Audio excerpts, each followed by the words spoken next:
My name is Anna. I'm 45 years old.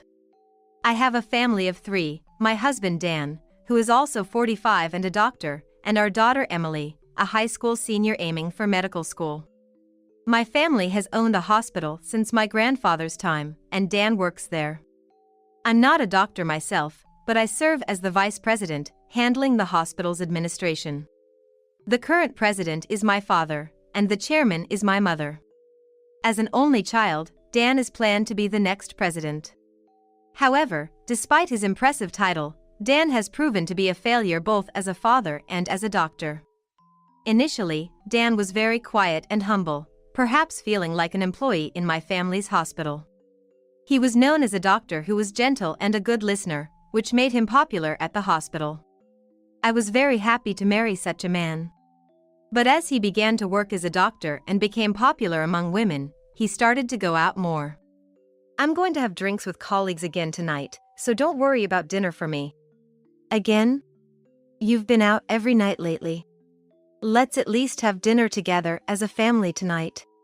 Shut up. This isn't just any drinking party. I'm discussing current medical issues with senior doctors. But I guess you wouldn't understand since you're not a doctor. This is his favorite line to silence me. My husband often used this phrase to silence me. And so, Dan's reputation as a doctor began to decline after we got married. What? I'm the next president. You should do as I say, he often yelled at the nurses. Furthermore, your stomach hurts? Just take this medicine and see how it goes. Next, please. Wait! I also said I have a headache. Fine, I'll give you something for the headache too. Take care. He often refused to listen to his patients. Most complaints we received at the hospital were about Dan's attitude. As a hospital administrator, I was deeply troubled by Dan's behavior. I wonder if making him president sooner would curb his irresponsible behavior. I thought to myself, Dan seems to have an inferiority complex towards my family and relatives. Being able to work as a doctor here and being promised the future position of president is all thanks to Anna. I'm really grateful. He often said this in a self-deprecating manner. Dan's family is a typical middle-class household from a rural area. In contrast, my family owns a fairly large hospital. You probably think I couldn't have become a doctor or a president on my own, right? I never said anything like that. Gradually, Dan began to take his frustrations out on me. At times, he even yelled at our daughter. What's with that look? Emily, you're looking down on me just like Anna, aren't you? Thinking I'm just some guy who got a job thanks to his wife's family. Dan, nobody thinks that. Why are you being so defensive? Shut up. I wouldn't have been able to work if it weren't for you too. And if I weren't here, who would take over the hospital? You should be more grateful for my presence. Using his status as the only heir, he silenced me. Since there was no one else to take over the hospital, I thought that if Dan became president, it would satisfy his ego and calm him down, so I endured. Then one day, Mom, I need to talk to you. What's the matter? You seem serious. Emily had just come home from her prep school for medical school entrance exams and immediately spoke with a serious tone. Dan was out again, not at home. Sensing something was off with my daughter's demeanor, I urged her to sit down on the sofa. What did you want to talk about? This. Emily showed me her smartphone screen, and what I saw was unbelievable. Isn't this Dan with one of our hospital's nurses? And who is this child? What Emily showed me was a video about a minute long, featuring Dan, a nurse, and a child. To an outsider, they might look like a happy family. Dad was supposed to be at a conference for 3 days last week, right? I was studying at a cafe with a friend when I saw him walking by. I was about to call out to him when I noticed he was with a woman and a child I didn't recognize, so I impulsively took a video. Emily! I was furious at my husband for making our daughter take such a video. Honestly, I had suspected he was cheating, but with a nurse from our own hospital, no less. Her name was Lena, I believe. And she was in her 20s. So, while he was supposedly at conferences and study sessions with seniors, he was messing around with someone 20 years younger. I was so disgusted, I got goosebumps. And I had reached my limit with my husband, who did whatever he wanted, feeling secure as the only heir. Then, I heard someone come in through the front door. It was my husband. "What's this all about?" I stormed towards the entrance and was frozen by the scene before me. There, just like in the video I had just seen, were my husband's mistress, Lena, and their child, who looked to be just over a year old. I couldn't wrap my head around this sudden development. "What? Why are you here? And who's this child?" "You know Lena, right? A nurse at our hospital. And this child is mine and Lena's." "What?" "So, it's goodbye to you and Emily. We're getting a divorce." "What are you suddenly talking about?" My husband laughed off my panic. "It's not sudden. I've wanted to divorce you for a long time. Do you have any idea how miserable I've felt in this house? I've told you, I'm not looking down on you." That whatever look on your face is exactly what I'm talking about. Lena is perfect, though. She always supports me and is kind. She's the ideal wife. Lena stood next to my husband, chin lifted in triumph. "That's why, pack your bags and get out." I couldn't help but laugh, realizing my husband had forgotten something very important. "What are you laughing at?" "Nothing. Just wondering if you're really serious about this divorce." "What, trying to play games to keep me around? Save me the hassle and just agree to the divorce." "Divorce? You're funny. Dad, you can't run away now. Because..." Suddenly, my daughter chimed in loudly. "If you get a divorce, Dad, you'll be saddled with debt, you know?" "Huh?" My husband looked confused. Actually, Emily said what I was about to say. "What do you mean, debt?" "Dad, do you really not remember? Something this important. Didn't Grandpa pay off your med school loans? With a condition attached." "Oh. Remember now?" "Yeah." I can't believe he forgot. I was astonished that someone could forget such a crucial detail.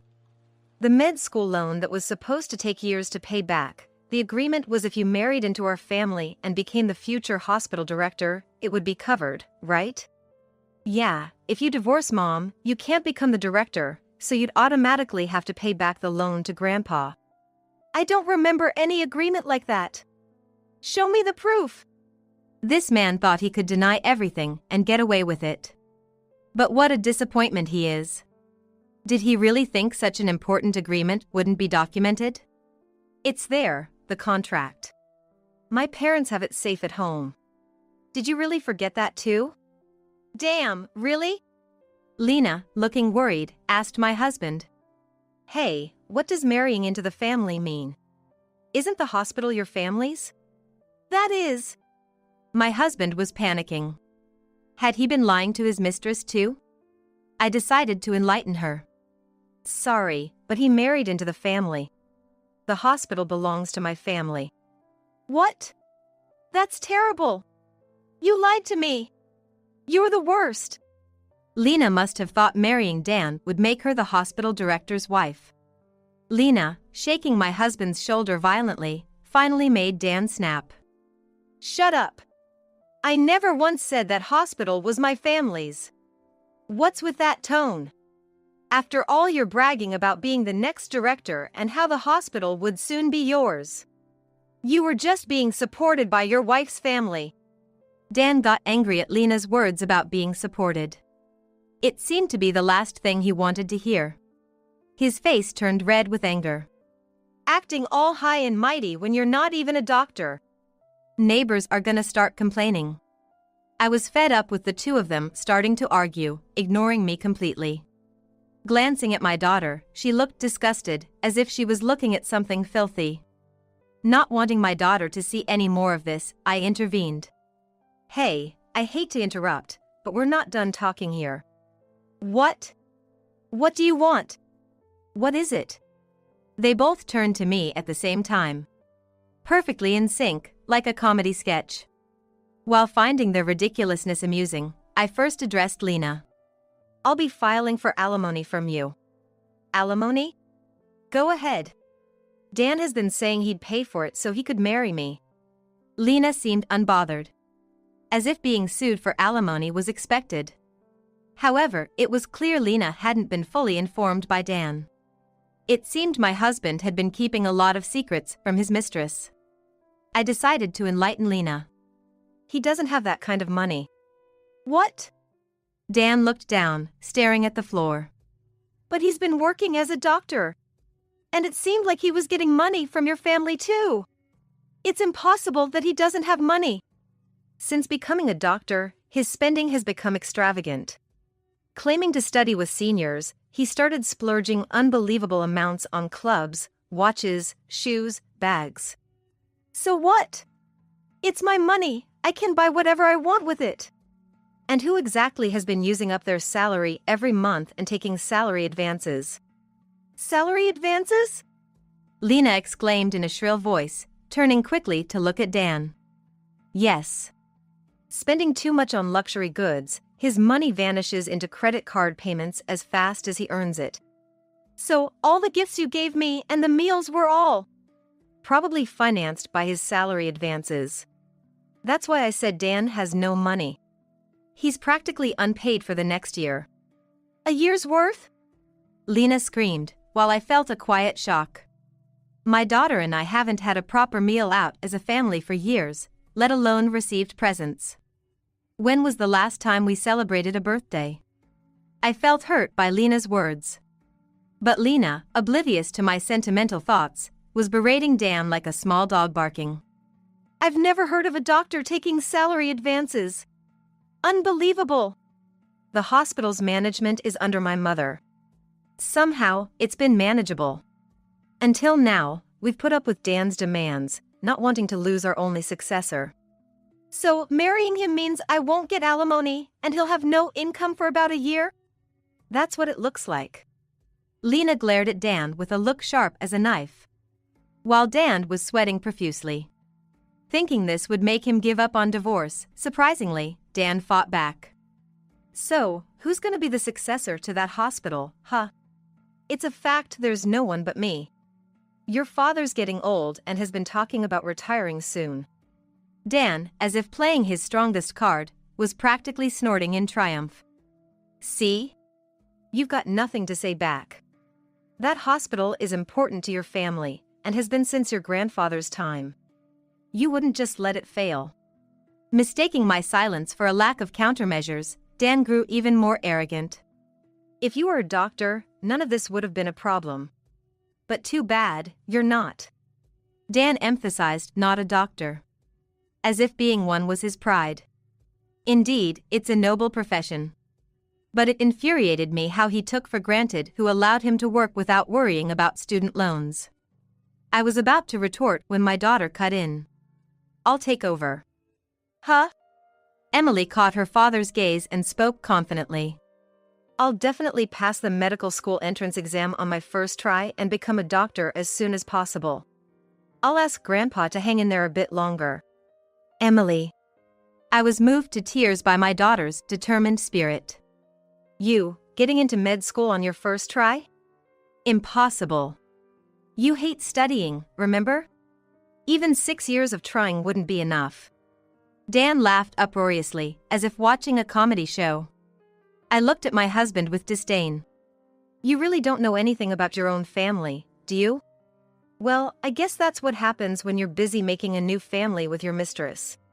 What did you say? Dan stepped forward, closing the distance between us.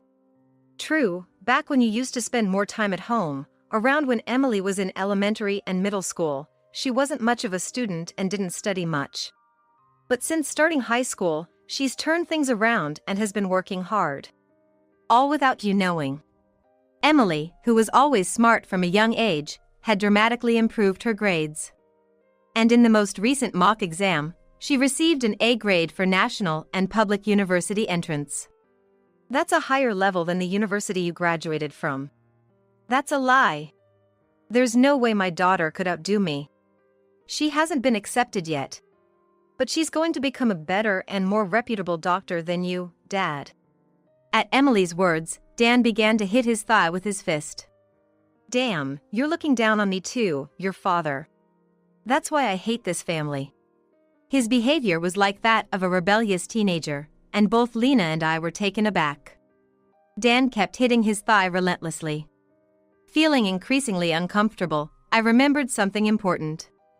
"Oh, there's one more important thing I forgot." I turned to my frustrated husband. "The successor issue is temporarily resolved." Dan stopped moving abruptly. Then, as if suddenly amused, he burst into laughter. I was startled. Dan's demeanor had changed completely. Apparently realizing that even without the successor card, we would be fine. He defiantly said, "It won't last." "On what basis do you say that? You really don't know anything. You're the one who knows nothing." I snapped back. "Our hospital isn't a community-focused hospital. Issues of hierarchy among doctors hardly matter to us." Despite working at our hospital for nearly 20 years, my husband had no real understanding of his workplace. Maybe it was for the best that he wouldn't become the director. Unaware of my disdain, Dan began to ramble. "Once I divorce you, I'll leave that hospital and start my own practice. I'll pay off the scholarship you guys covered for me and the alimony in no time." Dan's sudden declaration left both me and my daughter dumbfounded. "That's a great idea. Dan will definitely be successful." Encouraged by Lena, his main supporter, Dan looked even more confident. He and Lena were clearly not seeing the reality, and her mood immediately improved once she realized her dreams of becoming a director's wife might still come true. With these two at the helm, the hospital was unlikely to fare well. "How will you fund the startup?" That was the first problem. Dan, who had already been taking salary advances, wouldn't have any income for a while. Yet, Dan said confidently, "Doctors are trusted, so it's easy to get loans. I'm sure I'll find someone to lend me the money." Dan answered with the bravado of a child. "If you fail, you'll end up owing the scholarship, alimony for both of us, and the startup funds. Don't talk about failure. How much do you need to belittle me to be satisfied?" "I'm not belittling you. Risk comes with any venture, especially starting a business. Have you thought that through?" I feel like his mother. That's how unrealistic Dan's plans seemed. But Lena, desperate to become the director's wife, was all in on supporting him. "Anna, please don't say unnecessary things. Just because you're about to be divorced, is this your last desperate attempt? It's disgraceful." "That's right, Anna. It's less humiliating to step back gracefully." Despite all my concern, it seems my words don't reach my husband at all. I felt empty, left with a feeling of indifference. "One last question. Are you ready to take on the risk and still want a divorce from me?" I asked, looking straight into my husband's eyes. But Dan, as always, just smirked without a trace of seriousness. Annoying. "I will definitely succeed. So, let's get divorced." "All right." After I said that, Dan and Lena smugly looked at each other. And so, my divorce from Dan was officially finalized, and both of them left the hospital. The staff were shocked by Dan's sudden departure, especially since he had always boasted about being the next director. But since Lena also resigned, rumors spread throughout the hospital that they were having an affair and were forced to leave. Rumors do have a way of being accurate sometimes. I thought this as I looked over the documents signed by Dan through the lawyer. They were the agreements about the scholarship repayment and alimony. I have no idea where Dan's confidence that he will definitely succeed comes from, but I guess I'll just wait for the repayment. Then, I was informed by the lawyer that Dan's hospital had been completed. I was surprised. Dan had opened his hospital just a 3-minute walk away from mine, as if to compete directly. That's just too blatant. Due to its new building and the latest equipment, Dan's hospital was busy from the start, affecting the number of patients coming to my hospital. However, that success was short-lived. Gradually, the number of patients decreased, and now, the receptionist nurse looked bored and was yawning. Casually observing, our eyes met. Then she approached me. Hey, what are you looking at? It's creepy. Are you trying to sabotage our business? The receptionist nurse was Lena. She was helping her husband Dan, even with a child to take care of. I was just passing by. After all, it's built so close. Naturally, I pass it every day. Anyway, stop staring. Sorry about that. I was just worried because you looked so idle. I was wondering if I could really expect any money back. My apologies. What did you say? Excuse me then. I walked away from the scene. I really wondered if their business was okay. The reason for Dan's hospital's lack of patients was clear. It was because of Dan's poor reputation as a doctor and his attitude, as well as the rumors that he had betrayed my hospital, which had been providing medical care to this community for years. Most of the patients were elderly. Initially curious, they tried out Dan's new hospital but eventually returned to mine, saying they preferred it here. Hospitals are a service business. You have to think about how to be chosen by patients. I conveyed this to Dan in my mind, knowing his understanding of hospital management was likely lacking.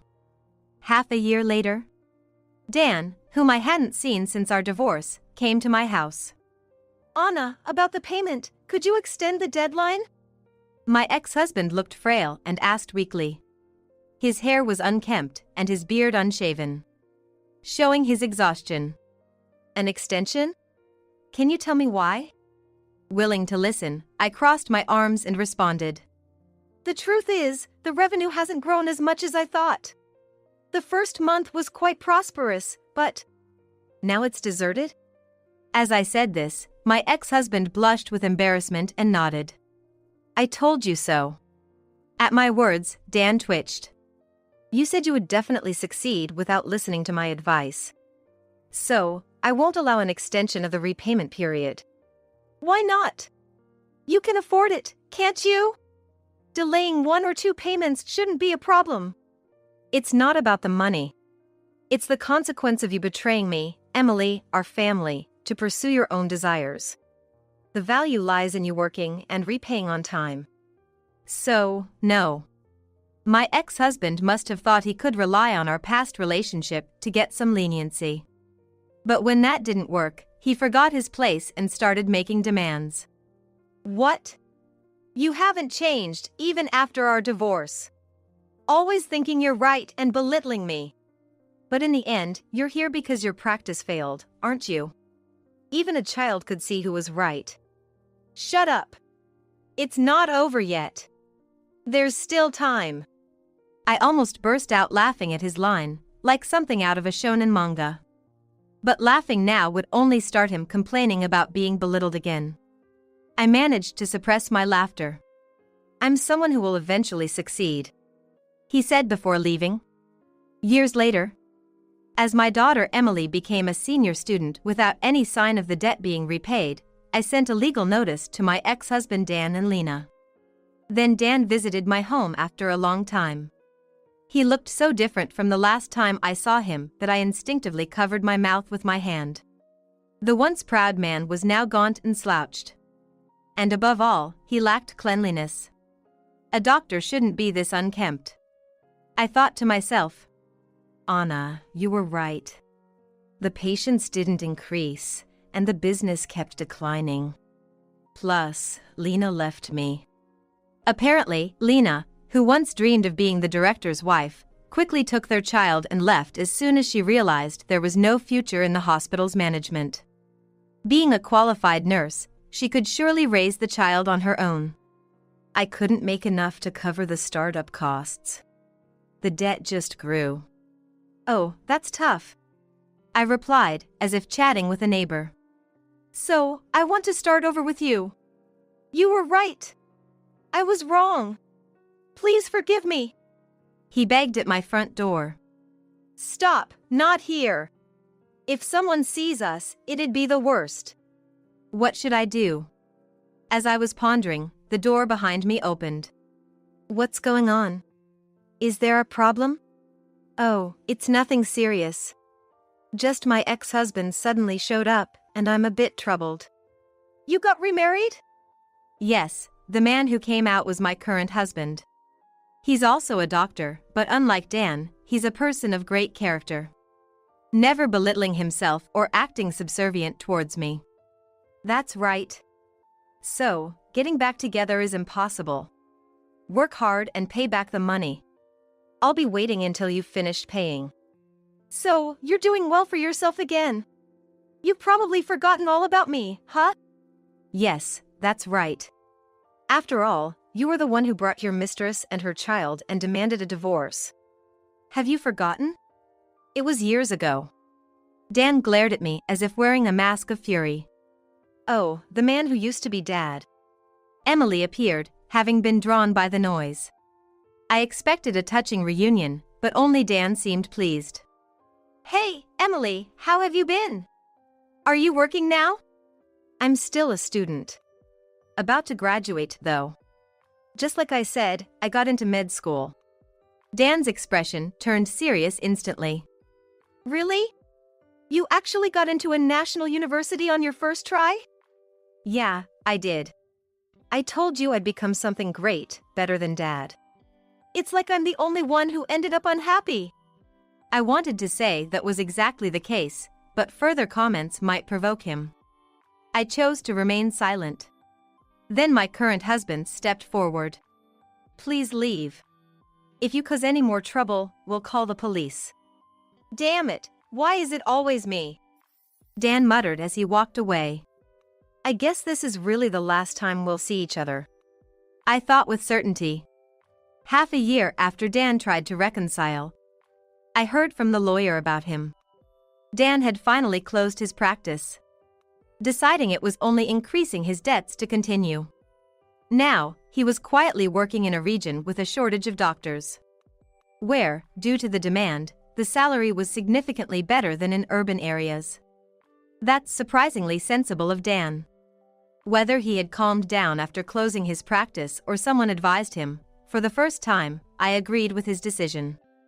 My ex-husband would now be working solely to pay off his debts for a long time. I quickly forgot about him and continued living happily with my family. My name is Hannah Olson. I'm 33 years old. I work as a nail technician and own my own salon. Today, I was out shopping for supplies needed for the nail salon. Suddenly, I was approached from behind. Is that Hannah? Hearing a voice I recognized, and wished I hadn't, I had a bad feeling as I turned around.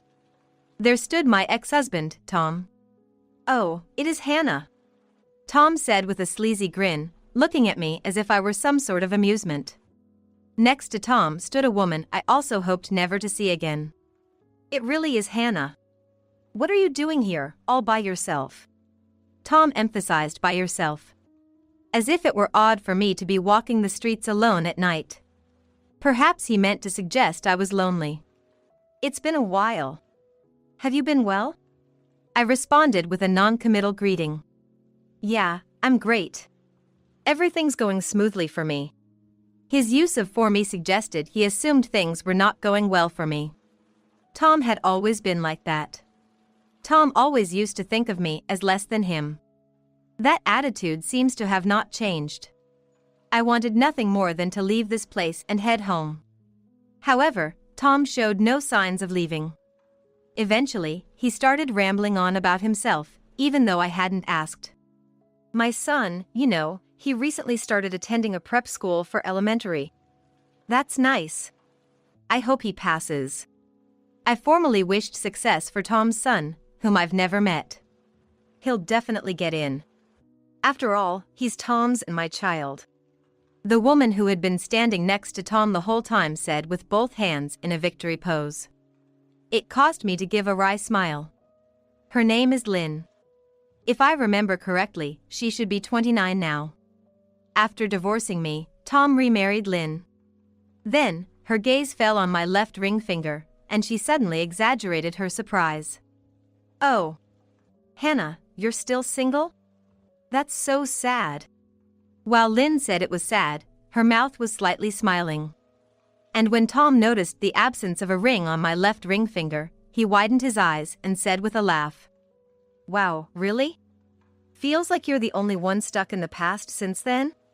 The two of them, looking very cozy, mocked me while wrapping their arms around each other. I feel kinda bad for Hannah. I didn't think she'd still be unmarried. Today's our wedding anniversary, and we were just out for dinner. Now we're on our way back. Kinda feel bad for interrupting. Tom raised one hand, clearly not feeling bad at all. It's okay. Don't worry about it. I truly didn't care, so I let it slide off easily.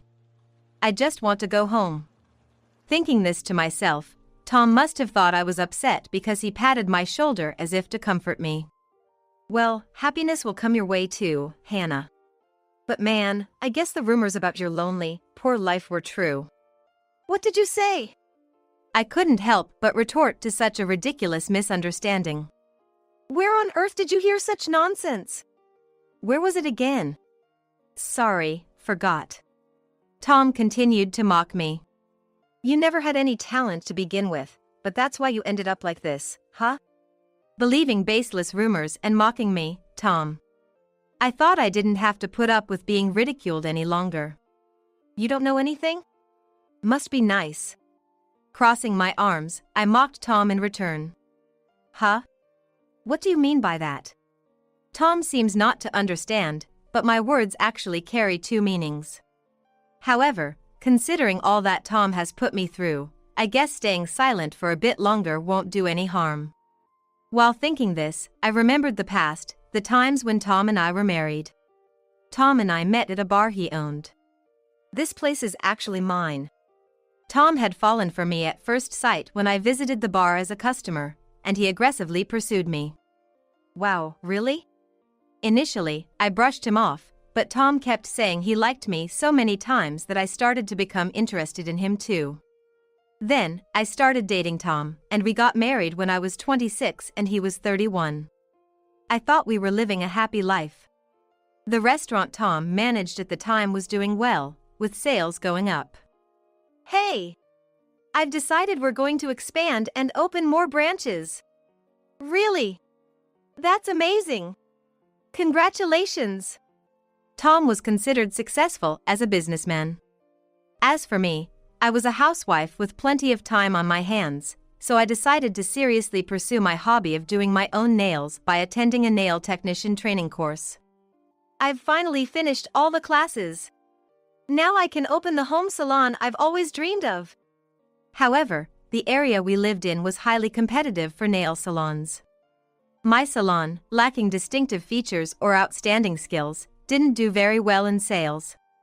But since I'm operating from home, I don't have to pay for a location, and I'm barely making enough to cover the cost of materials, so technically, I'm not in the red. Despite this, Tom, who owned multiple stores, started to look down on me for struggling with just one. You can't even manage one small shop properly? You're really not cut out for this. You're just not smart when it comes to business, you know, it takes talent. Tom talked about the difference between his success and my situation. Thinking back, this was when Tom started coming home late and going on business trips more frequently, which probably marked the beginning of his affairs. I hate it, he looks so annoyed every time we see each other. Tom would lift his chin and look down on me as if seizing the opportunity. After 2 years of living like this, one day, Tom suddenly brought home Lynn, who was 24 at the time. She worked part-time at his restaurant. Welcome. What's up?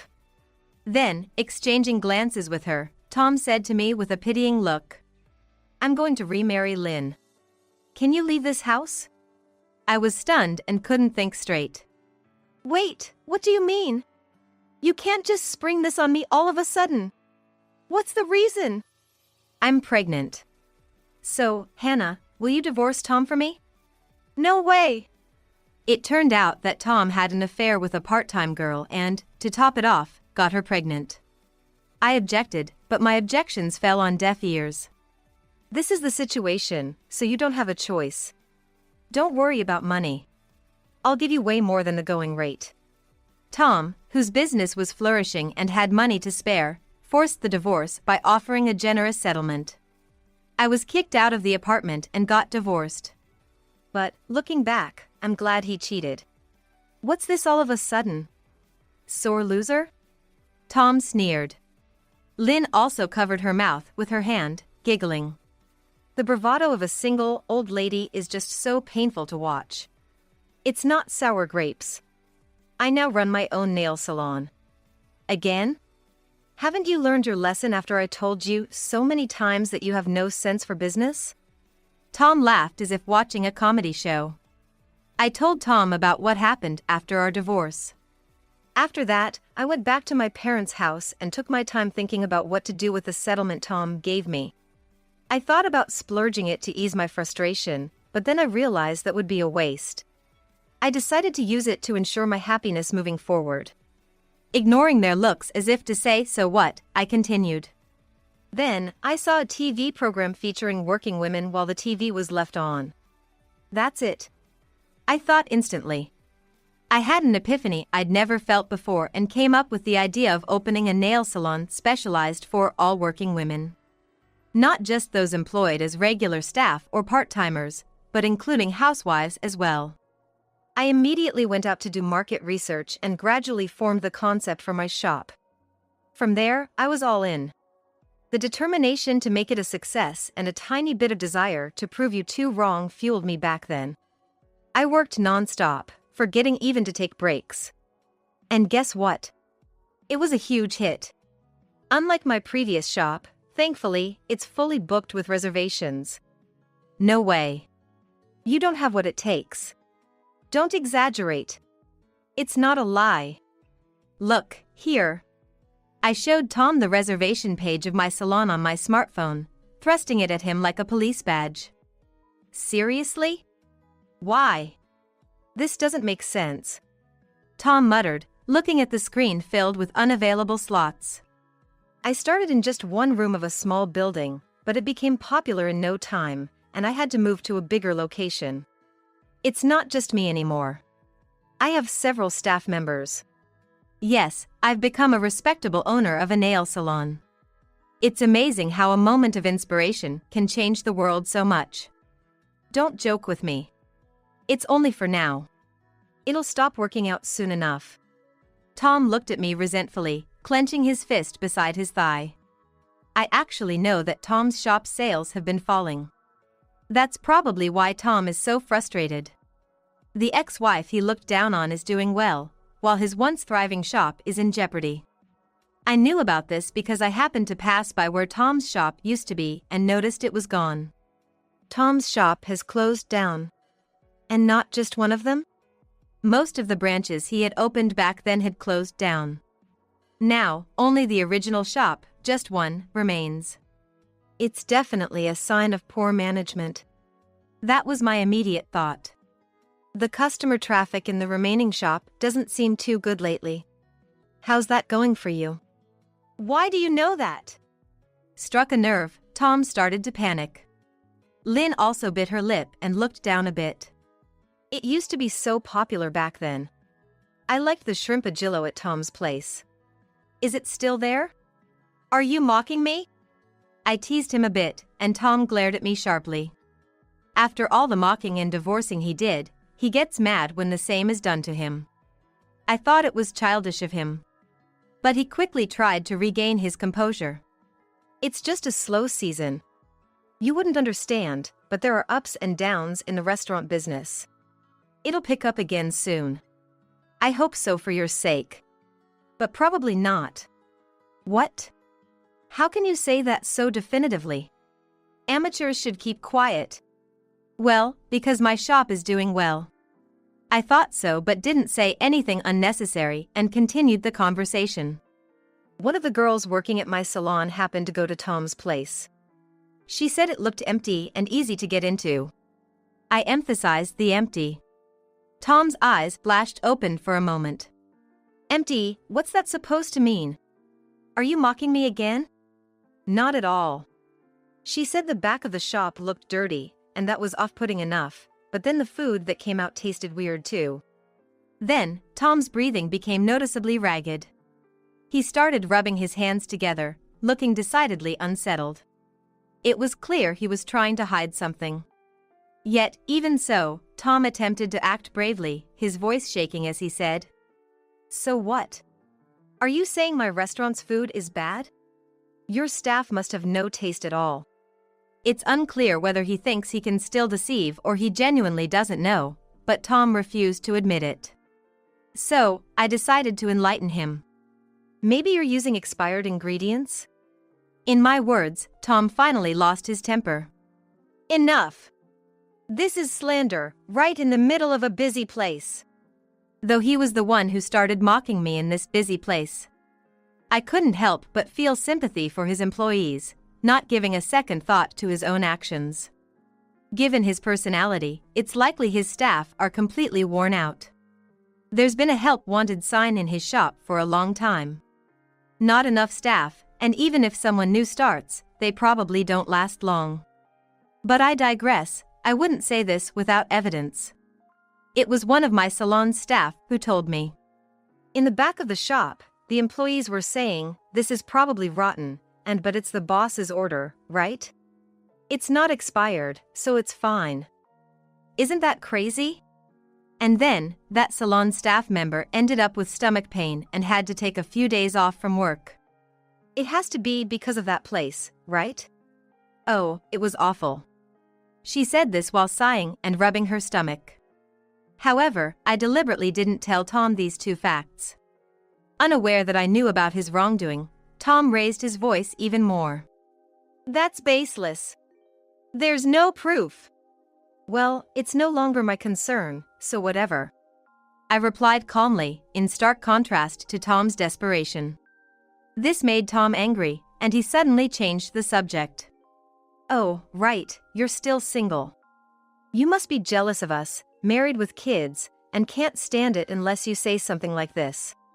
Lynn, who had been quiet until now, joined in, her words sharp. "Oh, I see, that makes sense. Really, stop with the weird accusations. Desperation doesn't suit you." "Excuse me?" I couldn't for the life of me understand how the conversation had gotten to this point from where it had started. At their childish attacks that missed the point, I rolled my eyes in exasperation. I've said what I wanted to say, and I can't be bothered with this anymore. Time to head home, maybe. Just as I was watching the two of them, Tom's phone suddenly rang. He pulled his smartphone from his pocket and answered the call. "Hello, what's up at this hour?" "What? Wait, you're kidding me. What are we gonna do?" It seemed like some trouble had arisen. The color drained from Tom's face as he became increasingly agitated. Lynn, worried, asked him, "Hey, what's wrong? Did something happen?"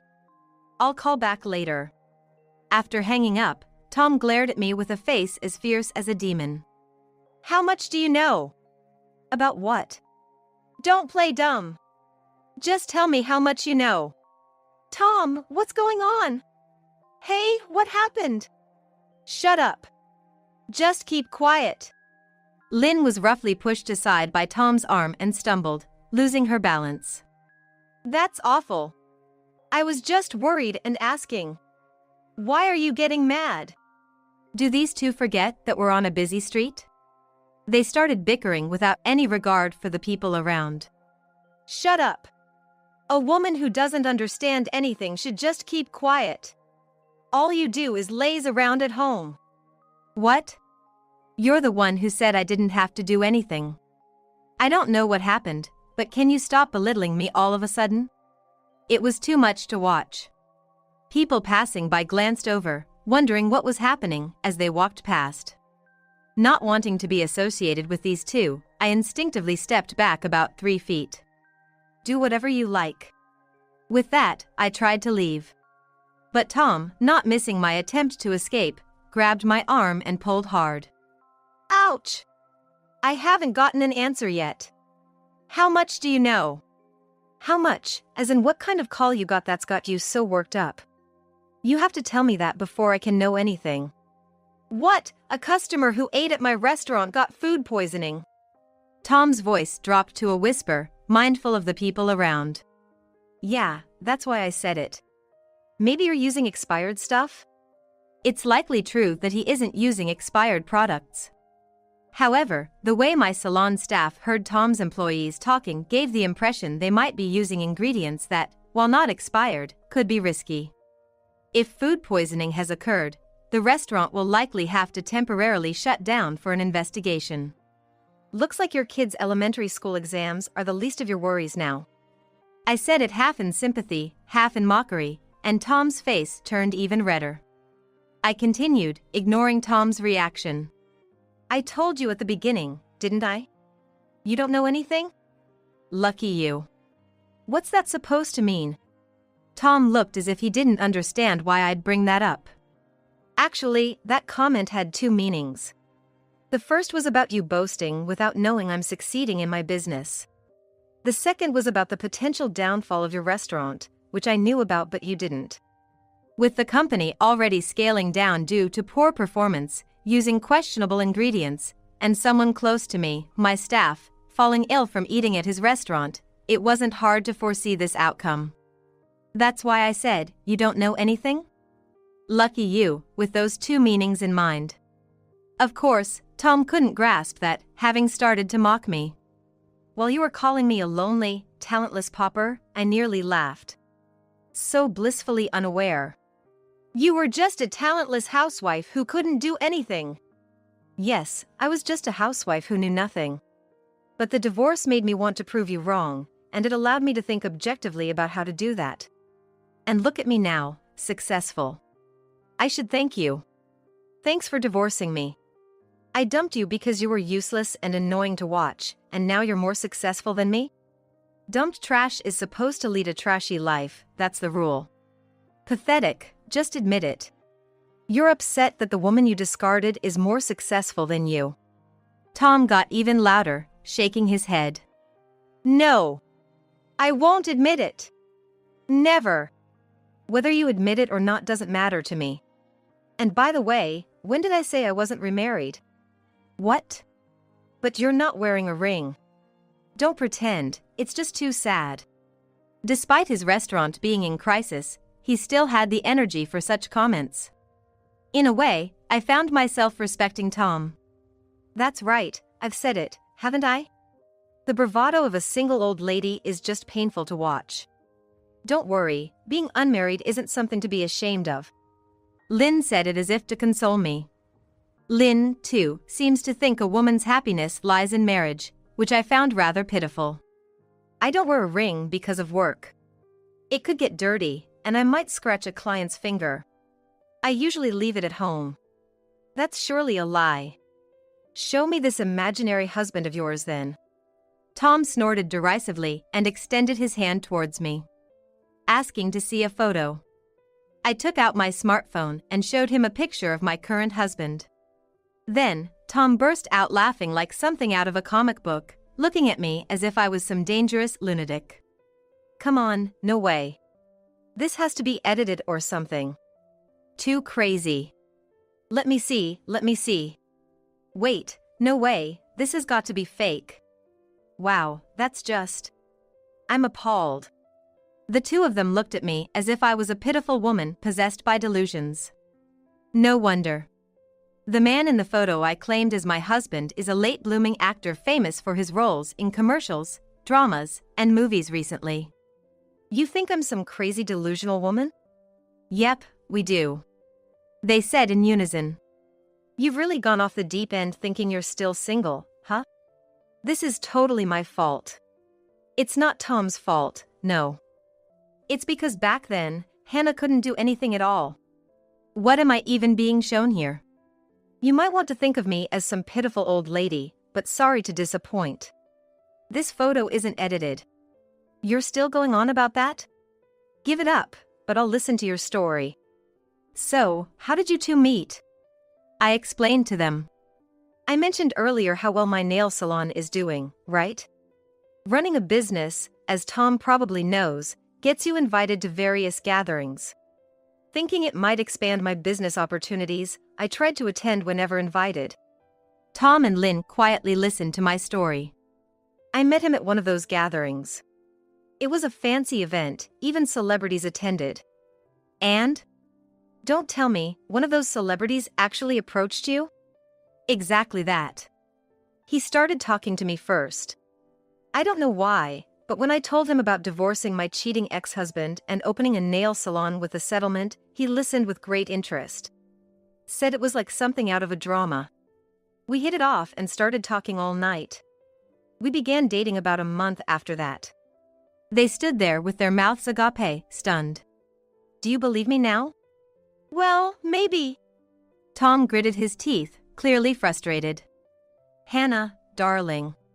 I heard Lynn's sugary voice from the side. I could somewhat predict what would follow. If you have a celebrity husband, you should have told us sooner. Maybe, if I ask nicely, could you introduce me to other actors? After they had ridiculed me as a single woman and all. I was impressed by their quick change of heart. Hey, Lynn. That's not fair. Hey, any chance you could let me in on that gathering, for old time's sake? I'm looking to expand my network for my business's future, please. Their attitude had changed completely from before, now pleading with clasped hands. Feeling nauseous at the thought I was married to this man for 2 years and even more so for losing him to someone like Lynn, I was momentarily tormented by my past inadequacy. But such thoughts quickly vanished, and I made myself clear. No way. What? At my refusal, Tom let out a voice of displeasure but quickly became desperate. Come on, please. I was acting tough earlier, but like you said, my shop's in trouble. I need financial help now. A celebrity could help promote the shop on social media, right? It's because you're such a shallow person that I refuse. Inviting someone like you would only tarnish my reputation. Tom's face, and even his ears, turned red. Whether he was embarrassed or angry, I couldn't tell. Don't get too comfortable. You'll be dumped again in a few years just like I did to you. Enjoy your life while it lasts. Thanks for the advice. But I'm not the same person I was back then. I'm not just a woman with nothing anymore. Whether married or not, I've become a woman who can stand on her own.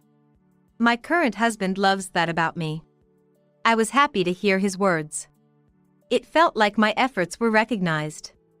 It was good to see you too today. It reminded me how fortunate and happy I am now. Everything I've done since the divorce was right. Oh, is that so? Well, good for you. Hope your happiness lasts. Tom spat out his words like a sore loser. Hey, wait! Don't leave me behind! Tom shouted as he ran off.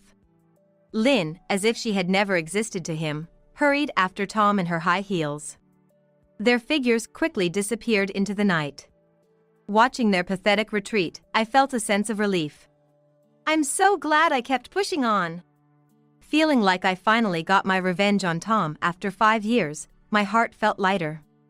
Maybe I had been harboring resentment towards them because of how abruptly I was kicked out of the house 5 years ago, without being allowed to voice any of my opinions.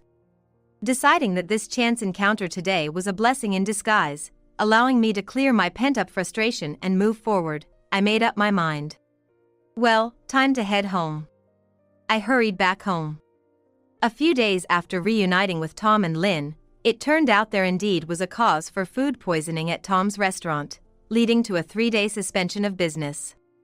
This incident even made it to the news, allowing me to learn more about his shop. Apparently, Tom had instructed his employees to raise the temperature of the refrigerators and other food storage units to save on electricity bills, causing the meat and fish inside to spoil faster than usual. Moreover, the problems didn't stop there. He had also been involved in mislabeling the origin of his ingredients. His attempts at cost-cutting to maintain his business had backfired. Guess it's better to use good quality products even if they cost a bit more in the long run. I muttered to myself as I arranged the high-quality work tools I had purchased from the supplier in my salon. I wanted to thank Tom for teaching me that lesson. Though Tom's shop reopened temporarily, the impact of the food poisoning and mislabeling scandals was significant, and customers never returned. The shop ended up in a state of perpetual closure.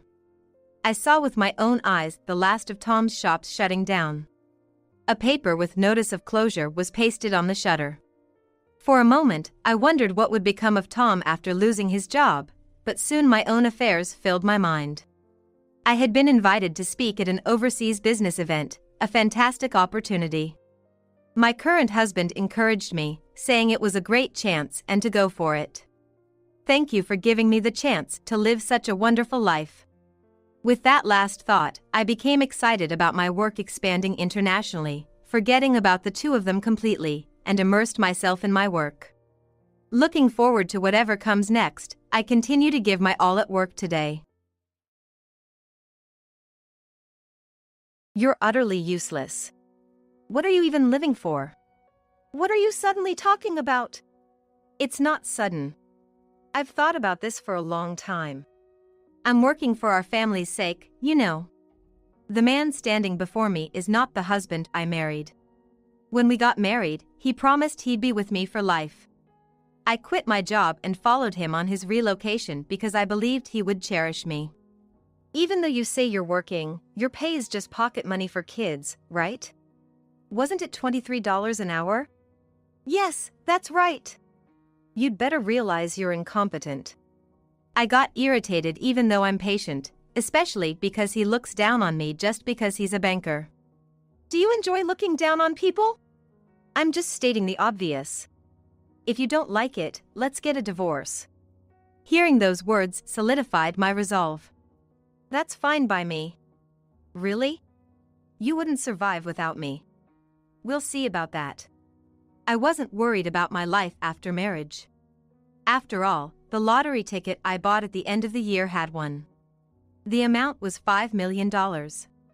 It's going to be hell for you. I'm looking forward to it. After that, we got divorced. And I chose to collect the prize money at my ex-husband's bank on purpose. By then, my ex-husband had remarried. I wanted to see his face filled with despair right in front of me. I'm here to collect the $5 million. What? $5 million? I had to struggle not to laugh seeing my ex-husband's surprised face.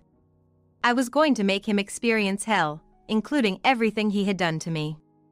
I'm Juliet, a 36-year-old housewife. I used to work as a librarian. For someone who has loved books since childhood, it was like heaven. I met my husband, Nick, at the library where I worked. Excuse me, I'm looking for a book. What kind of book are you looking for? The book Nick was looking for was one of my favorites. I got so excited, I forgot about work and started talking about the book. You really like books, don't you? I'm sorry, I got carried away. No, it's fine. I'm glad to meet someone who likes the same book. Nick seemed happy to borrow the book. I had never met someone who liked the same book before, so I was thrilled. Hoping to talk more, he came back the next week. Thank you for last week. Did you finish reading it? No, it was so interesting I just flew through it. This was the start of us getting closer.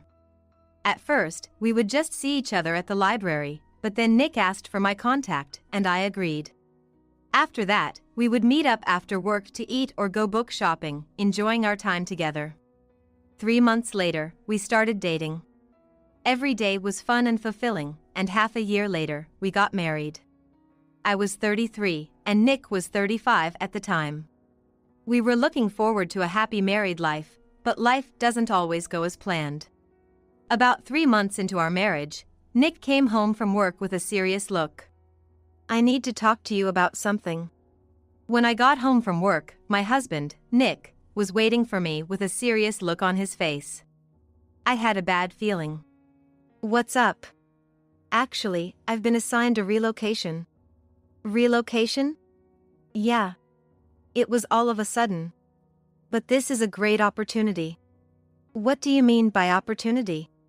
I, being unfamiliar with such matters, asked Nick. Well, to put it simply, it's kind of a training period. A training period? How long will it last? There's no set period. The location is New York for now.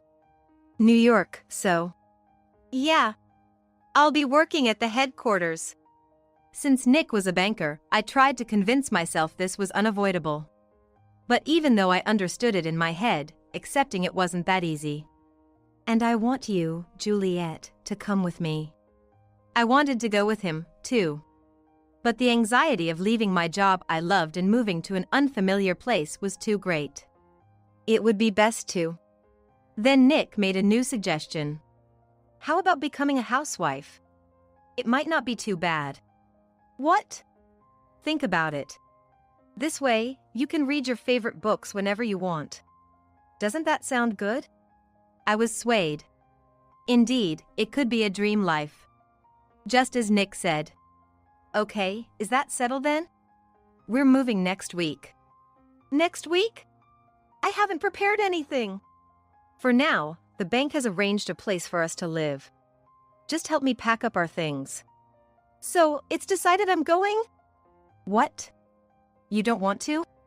It's not that, but... Then it's settled. And so, we decided to move to New York. The next day, I determined my resignation. Starting to pack, I realized most of my belongings were books. While packing books into boxes, Nick commented from behind. Do you need all those? What are you talking about? They'll just be extra luggage. Wait. Weren't you the one who said I could spend my time reading and doing what I like? But I need you to take care of the house properly, too. I understand that, but that's no way to say it. Just try to keep it to the essentials, okay?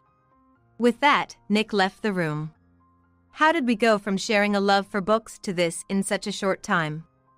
Feeling defiant and fearing more reductions, I sent a box of books to my parents' house, keeping only one box for myself. The following Saturday, we departed for New York. Despite my anxiety, seeing our new home made all my worries disappear. Can we live in such a nice place? It means they have high expectations for me. The new house was much larger and nicer than our previous one. Let's start unpacking. Let's get this done quickly. Once the room was tidy, we decided to eat out, taking advantage of the occasion. Honestly, I've only been to New York a handful of times. The crowds, the brightly lit streets at night, it was all so fresh to me. It's gonna be busy from now on, but I'm counting on you. Yeah. I'll support you as much as I can. Someday, I'm gonna be a branch manager. I'm looking forward to it. Leave it to me. With those words, Nick laughed. Considering everything he's done so far, maybe he's right. I thought about giving it my all just before I started to wonder if I should have stayed put after all. Even if it meant forcing the issue. Welcome back. Yeah. What about dinner? Yeah. Are you even listening? Sorry, I wasn't. What is it? I asked what we're doing for dinner. I ate out, so I'm good. Even after coming home from work, the conversation doesn't go beyond monosyllabic responses. If it were just that, I could have convinced myself he was just tired. But this was just the beginning. A month had passed since we moved to New York. Nick's smile had faded, and he seemed to be struggling daily. Have you been pushing yourself too hard lately? Why do you ask? Because you look pale and always tired. Suddenly, Nick got angry. Are you mocking me? What? How did it come to that? I'm just worried. The conversation was going nowhere. Nick lashed out at me further. I'm busting my butt every day to provide for you. Can't you at least understand that? I know you're working hard. Then don't do things that annoy me, got it? That's... I started to say something but stopped. I felt it was useless to say anything more to him. After that, he gave off a don't talk to me vibe. Any attempt at conversation was over in a word or two. Like passing work messages. As our relationship turned into this, the chances to eat together decreased, and I found myself alone more often. What book should I read today? Reading books was my daily joy. I've always lost track of time when I had a good book. Something Nick knew too. However, hey! What are you doing? Huh? I didn't realize Nick had come home from work until he spoke to me. I was about to apologize when he knocked the book out of my hand. What are you doing? You're not doing any housework and just playing around. I did lose track of time reading until now, but that's no reason to do this. Are you defying me? That's not it at all. Nick took a deep breath and said, I'll let it slide this time since it's the first offense, but if it happens again, I'm throwing away that book. All of them. Throw it away? Yes. Not just one, all of them. It was a moment of despair. I hadn't actually been deprived of my books, but it felt just the same. From then on, my days were just about waiting for time to pass. I saw Nick off in the morning and welcomed him back at night. Good morning. Oh, good morning. Are you going to be late again today? Yeah. So you can go to bed first. He always comes home past midnight. Even when he gets home, he often goes straight to sleep, so there's little interaction as a couple. He's supposed to have weekends off, but he's rarely home. It felt more like he didn't want to be home. Despite this, I found myself wanting children. Being in my mid-30s, I felt a sense of urgency that we'd soon be in our 40s. Don't you think it's about time we thought about having kids? Kids? We can make those any time later. That's not a nice way to put it. You don't understand. This is a crucial time for me. I don't have time for kids. After he said that, I was left speechless.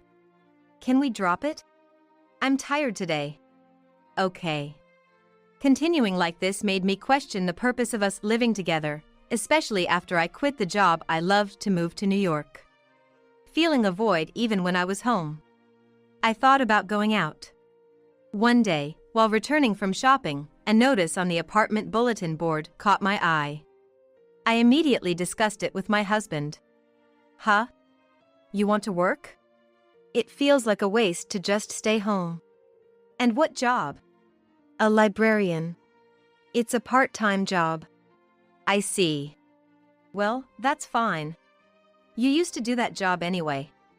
Really? As long as you can still take care of the house, it's no problem. Thank you. I was honestly surprised he agreed, as I hadn't expected his permission. This gave me a burst of motivation. I applied for the job and was hired on the spot, able to start working immediately. Being surrounded by books again made me feel truly happy. And it wasn't just my job that was going well. Nick seemed to regain his energy. How's the job? It's really fun. And all my colleagues are nice. Then that's good. Thank you. Nick began initiating conversations, which felt wonderful considering his recent behavior. So, I dared to ask something I hadn't before. How about your job? It's going well on my end too. Took a while to get used to it, but I might be able to return earlier than expected. Really? How about we go out this Sunday? Sounds good. Where should we go? For the first time in a long while, we went out together. Nothing special. Just shopping and eating out. But it was fulfilling. On the way home. Hey, should we try buying one? It's not like we're going to win. You won't know unless you try, right? We ended up deciding to buy a lottery ticket, which neither of us had ever bought before. Well, it's a good chance to test our luck. At the moment, both of us were excited and ended up buying 20 tickets each. Think we'll win? If it were that easy to win, everyone would be rich. That's true. At the time, I had no idea how significant this would later become. After that, I thought we were living a peaceful life. Nick started coming home earlier, and we talked more about books, which was a hobby for both of us. But our happiness didn't last long. I got promoted. He came home and said it with a happy face. That's amazing! Well, finally, my efforts have been recognized.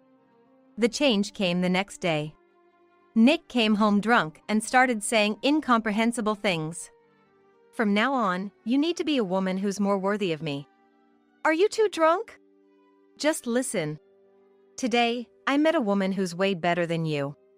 If I could marry such a woman, I'd be happy. What do you mean? It doesn't matter what you think. I had never suspected him of cheating, but this statement was beyond what I could tolerate. Do you even realize what you're saying? Huh? Oh. In the end, Nick just fell asleep on the sofa. The day ended unresolved, but from the next day on, Nick started making snide remarks at me, comparing me to his female colleagues. If you have time to play, you should fulfill your role as a wife better. I'm not playing around. Then how much are you earning? What's your hourly wage?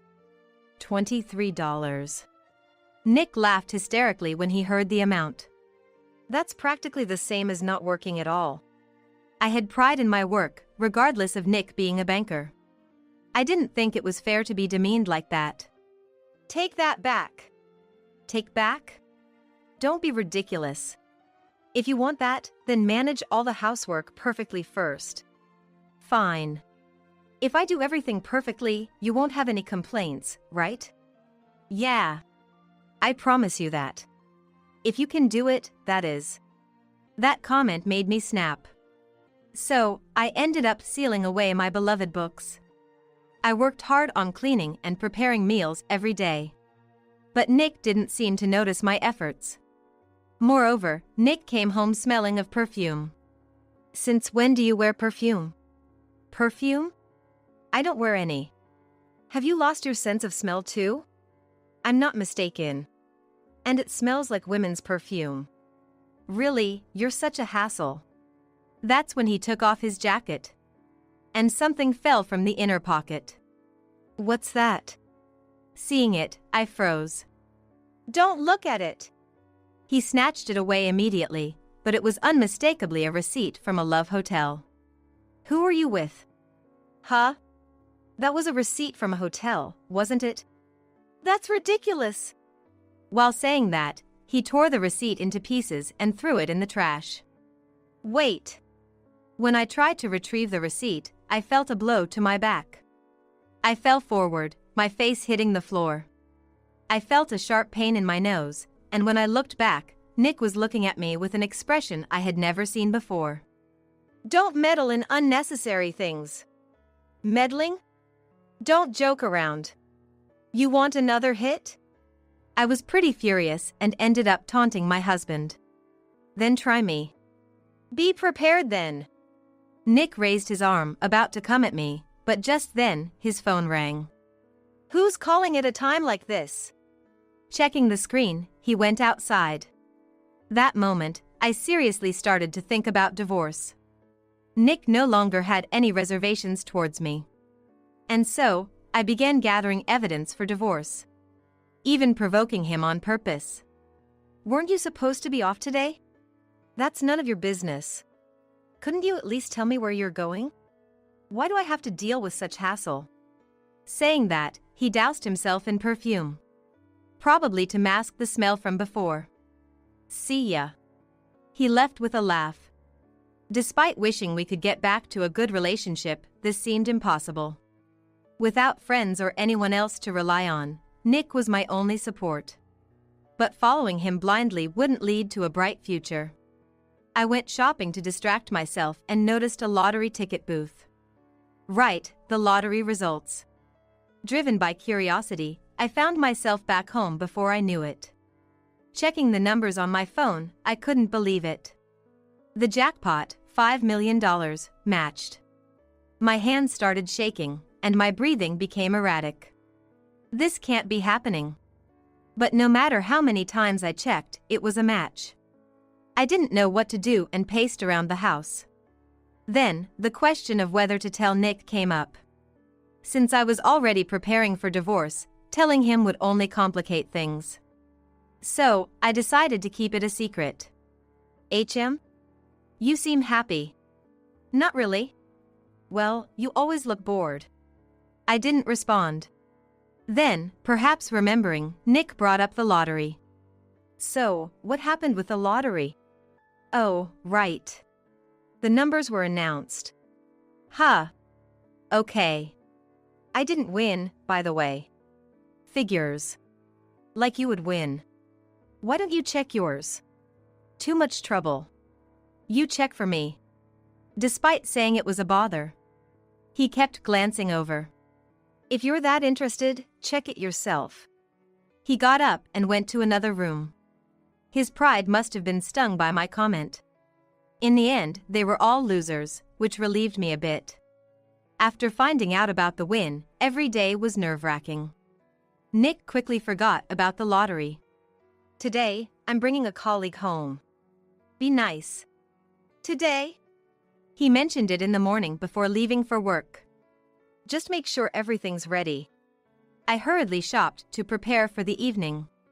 I prepared food and drinks, waiting for Nick's return. I'm home. I went to greet him at the entrance. Welcome back. But I froze when I greeted him.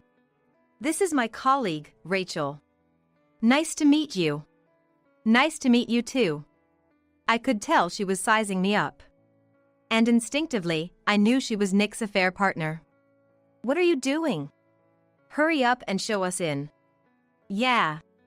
After that, I moved around like a housekeeper. Whenever a glass was empty, I'd fill it with alcohol, and if they wanted something to eat, I'd make it right away. And Rachel, she's really capable, isn't she? Eh? Not really. Try to learn a thing or two from a woman like her. I don't have anything worth learning. No, every woman should take a leaf out of Rachel's book. They laughed and enjoyed themselves for hours, leaving me wondering what I was being subjected to. Okay, I'm going to head home now. Oh. Is it that time already? See you. Rachel left with a satisfied look. Not just from the drinks and food, but probably feeling triumphant for showing me her relationship with my husband. Make sure you clean up properly. Right after, I decided to thoroughly investigate and hired a detective. Within just a week, I had enough evidence. One night, Nick came home grinning.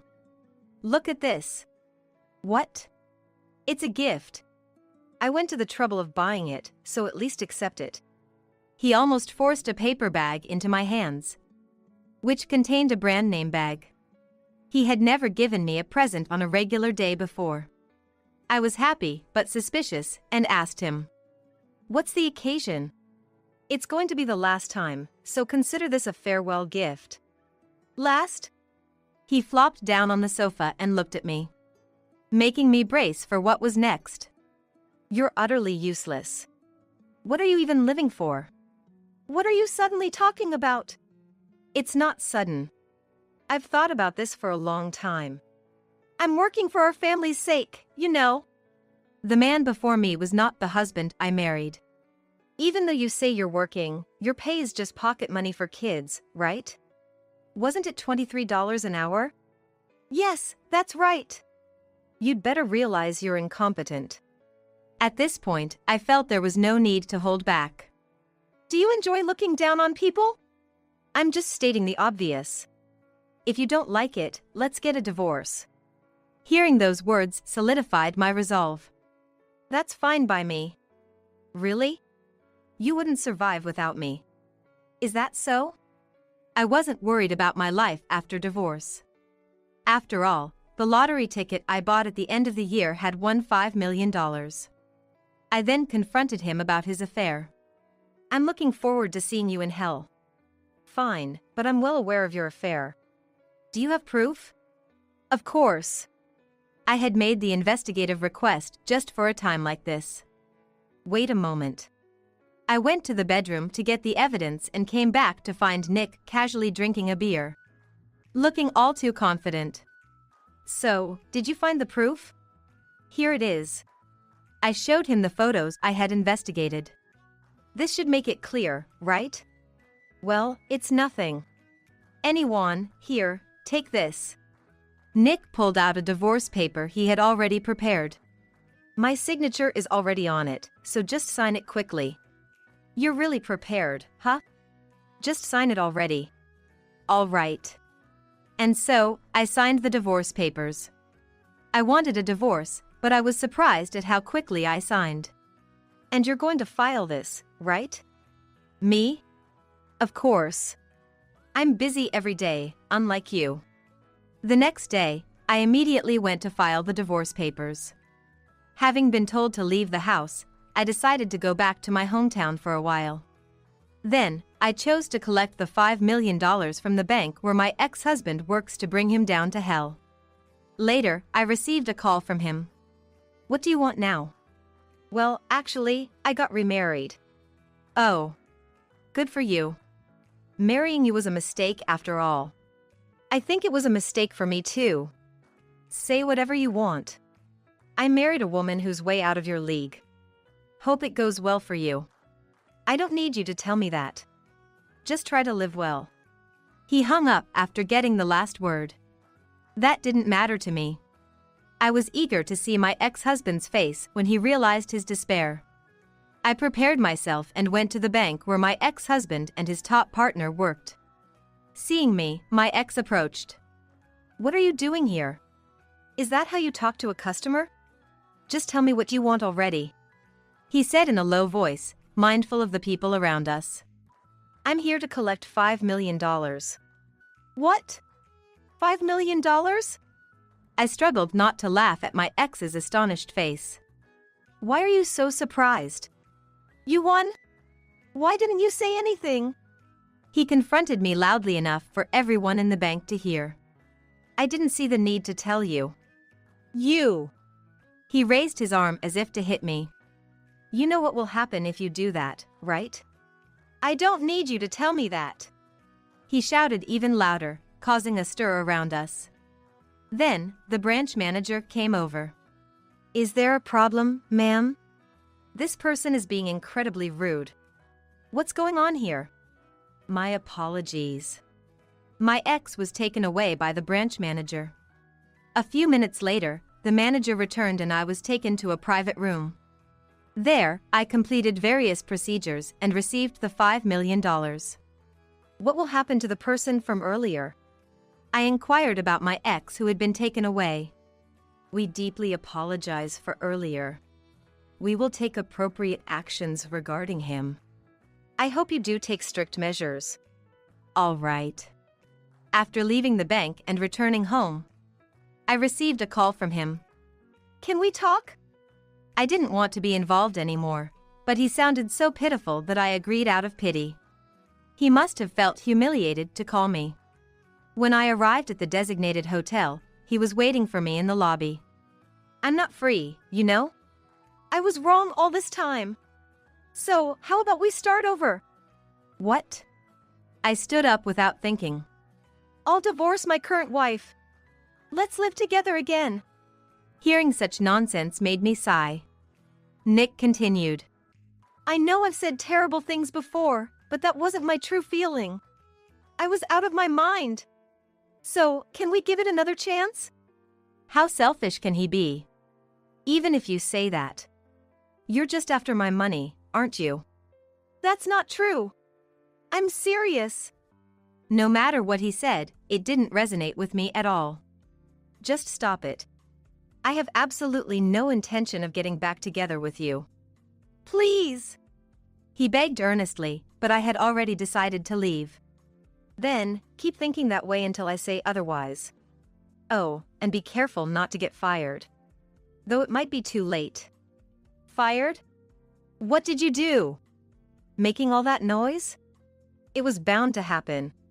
I made sure to speak to the branch manager too." "Bye." "Wait." I ignored his plea and left the hotel. I glanced back out of curiosity and saw Nick kneeling, head down. I couldn't wait to see what would happen next. Later, I went to the bank to make a deposit. "I'm terribly sorry for the inconvenience the other day." "No, I'm fine." "What happened afterward?" "After reporting to the higher-ups, a transfer was decided." "I see. And to think you were married. Worst husband ever." "So, his promotion?" "Yes." In the end, Nick lost his promised promotion. He was demoted to a regional branch, practically becoming a janitor. He was being overtaken by new hires, with a prevailing sentiment for him to resign sooner. Not only that, but Rachel also followed Nick, and of course, it didn't work out. I then built a new house for my parents.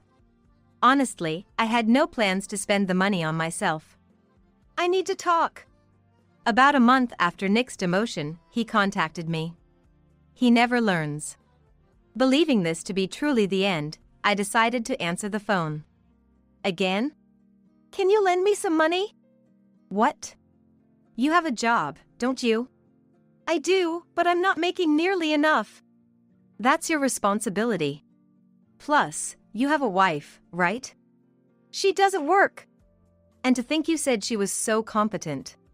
What a disappointing couple. I know you have $5 million. If you have any sympathy. I cut him off. I have absolutely no intention of doing that. Even after I've begged this much. No way. Go to hell. Same to you. I hung up, blocked his number, and deleted his contact. I felt surprisingly lighthearted. What should I do now? I was excited about the situation. Then, I returned to work at the library I used to work at. It seems a life surrounded by books suits me best. Life is unpredictable with its ups and downs. I want to fill my days with things I love from now on. My name is Karen, and I'm 36 years old. My husband, Joseph, is a 38-year-old office worker. We have an 11-year-old daughter, Nancy, making us a family of 3. It seems Nancy has some kind of special ability. You really didn't have to come see me off at the airport. Well, a week-long business trip hasn't happened much before, and I thought Nancy would miss you. As Joseph was heading to a business trip, Nancy, who is in her 6th grade, said, "You're leaving. Who are you waiting for? Your mistress? Oh, I can see Mina. Dad, you might not be able to come back. It's going to be a big problem." Nancy, with her mysterious power, started saying such ominous things. Joseph, who did not believe in Nancy's special ability, laughed it off and left on his trip. This incident would leave Joseph with a lifetime of regret. There were various backgrounds surrounding the family leading up to this point. "Dad, where did you and Mom meet?" Nancy, who is going to junior high this year, has recently started talking about more grown-up topics. Have we finally reached the age where she's curious about how Joseph and I met? After all, Dad is from Hawaii and Mom is from New York, right? I'm curious about how you met. Dad came to New York for university. Then, he just stayed and joined the company he's at now in New York. Didn't he think about finding a job in Hawaii? Well, I guess that thought never crossed his mind. Dad and Mom don't work at the same company, so where did you have a chance to meet? It was a kind of social group. Remember, Dad and Mom both like scuba diving, right? Nancy, you tried scuba diving for the first time when we went to Hawaii recently. We met in a community of people who love scuba diving. Wow, really? Where was the wedding held? We wanted to do it in Hawaii, but you know Grandpa hates flying. Or rather, he's scared of it and has never flown. So, he insisted we couldn't go to Hawaii, and we had it in New York. I want to see the photos later. Grandma from Hawaii, on her part, left Hawaii for the first time and came to New York for the first time. Speaking of which, there is a grandma in Hawaii, but why isn't there a grandpa? I've often skirted around the truth because she was a child, but perhaps it's time to speak to her as an adult. Grandma raised Dad by herself. Dad's father wasn't around from the time he was born. I don't know if Nancy can understand this, but Grandma was an unmarried mother. Wow, that must have been lonely. No, Dad never felt lonely. We had relatives living nearby, and the people in the neighborhood were kind. Thanks to the local culture and the people around, he had a fun time growing up. True, when you go to Hawaii, you end up becoming friends with people you didn't know before. I love Hawaii too. I have another thing to tell Nancy. Your name, Nancy, was given to you by Grandma. Oh, really? We just went there, so next time will be during summer vacation. I wonder.